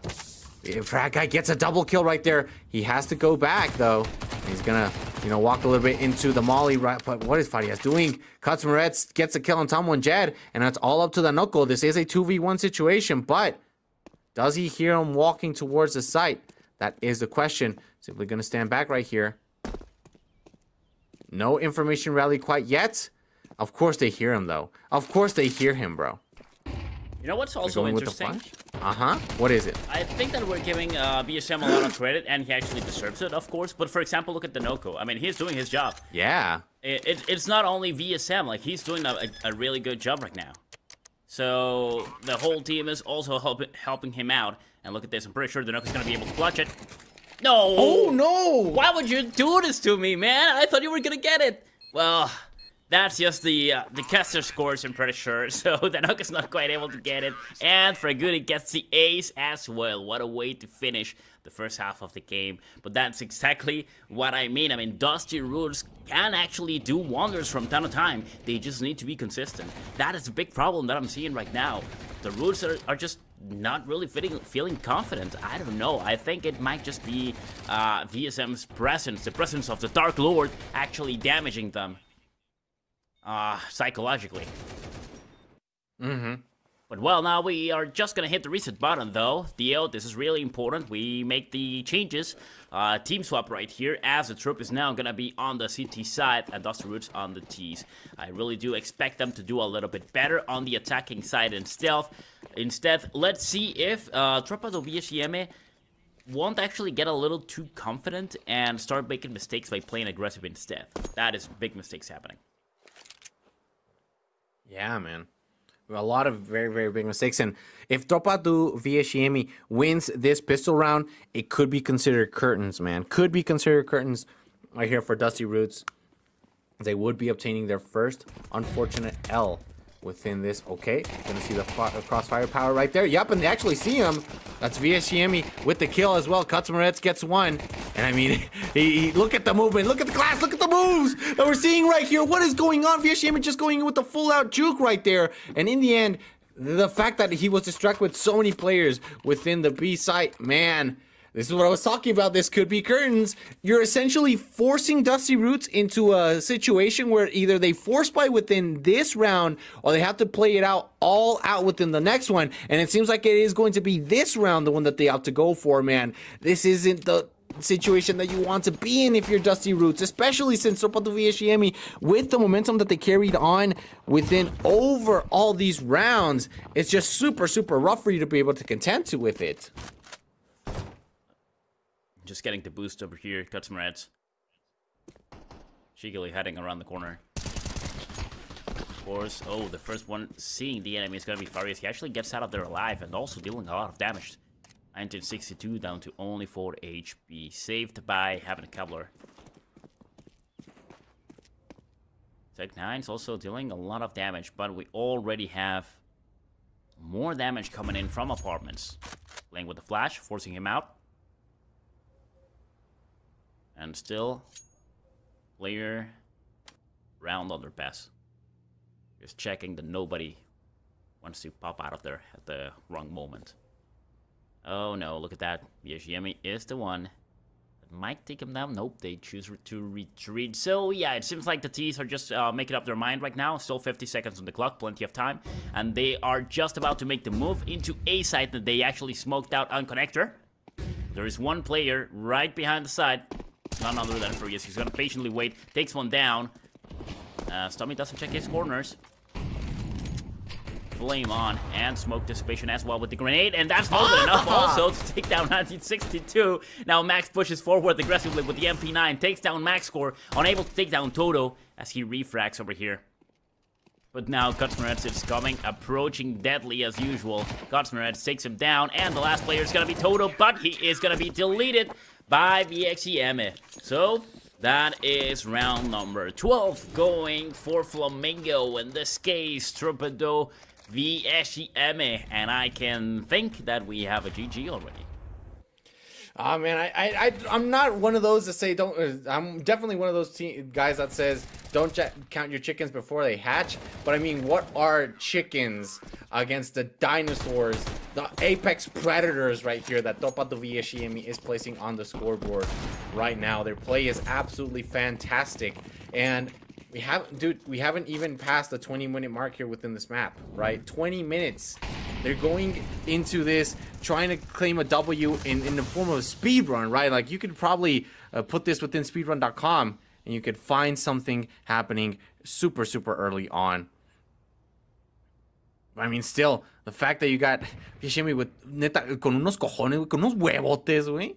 Just making his way through their own spawn, seeing if maybe they could get a flank. And the thing is, this is a viable strategy as well, because this hasn't ever happened. Farias able to get the kill in 1962, and they're gonna get not one, not two, but three with the kill on Danoko right there. And that is another one for him. 4 players down already. And it has to be Frat Guy the one to go all out right here. And there's nothing left for him to do. VSM goes in and says, oh, where is he? Within Palace? Let me take care of him. 13-2. This is a brutal loss for Dusty Roots. That was, yeah, just like you said it, brutal. It really hurts all the way down to the core.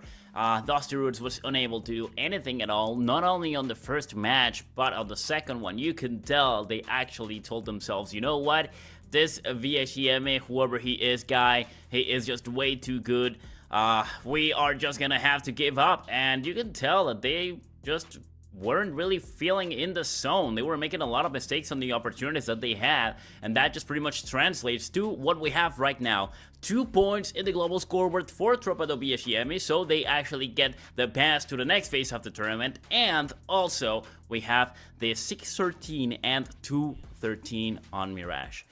A little bit kind of expected, but definitely not that way. I really thought that Dusty Roots was going to do at least a little bit better, probably just get back to 6, or maybe already knowing, for example, the enemy strategies, or who the good players and the ones that they actually need to care for, what their type of gameplay actually is. I thought that they were going to adapt, they were going to evolve, and they were going to do a little bit better, but that does not happen. And the last, well, in the end, the winner is going to be none other than the roster we can see right here. Shout outs to every single one of these players: Gutsmerets, Danoko, VSGM, Farias, and Max. They all did a beautiful beautiful teamwork, and also beautiful kills falling in for all of them. So just like that, there we have it. This is the group stage as we can see it right now, because we just reached the last moments of today's stream for these matches. Yes, this is the scoreboard as we are going to close out round number 3 here within the CCT South America Series number 8, and we have 2 teams that have been qualified as of now, which is going to be Elevate and Tropa do VSCM, 2 teams that have been grinding really well, making their way towards the top, and they're gonna stay there until the next round. I'm gonna be real with you, Evan Toon. There's no instance where I do not prefer a 3-0 unless I really want to grind it. But I mean, right now, Tropa do VSCM, they don't really want to grind it, right? They want to continue. They want to be able to sit comfortably within that plastic chair that is the playoffs, that secured spot. And let's see what they have in store for us, because this is exactly what I was talking about, right? Whenever you have a player as good as VSCM within the ranks, you really want to make sure that whatever you do, you pass it on, you pass the torch on as well towards your teammates, because if you grow, they grow as well. And that is definitely seen right here within the play for Tropa do VSCM. Well, with nothing left to add, I think that it is time for us to actually go and, well, do whatever we have to do right now, everybody. But, of course, we are still going to have a lot of Counter-Strike to be played, because we need to see what is going to happen in the future to have the rest of the players that are going into the playoffs. That is going to come for the next few days. So, of course, stay tuned, because we still have a lot more to show you on the next phases of the tournament as we hit that in the couple matches next. Right now, well, have a wonderful night. Thank you very much for being right here with us. We had a wonderful time. Theo, thank you very much as well for being right here, sharing the microphone with me, and sharing such an amazing, incredible game that we saw coming from the troop, which completely annihilated the enemy. Now, with nothing left to say, I just have to mention, well, have a wonderful night once again. Thank you very much. Go grab yourselves a treat, and we'll see you on the next one. Brazil Cup!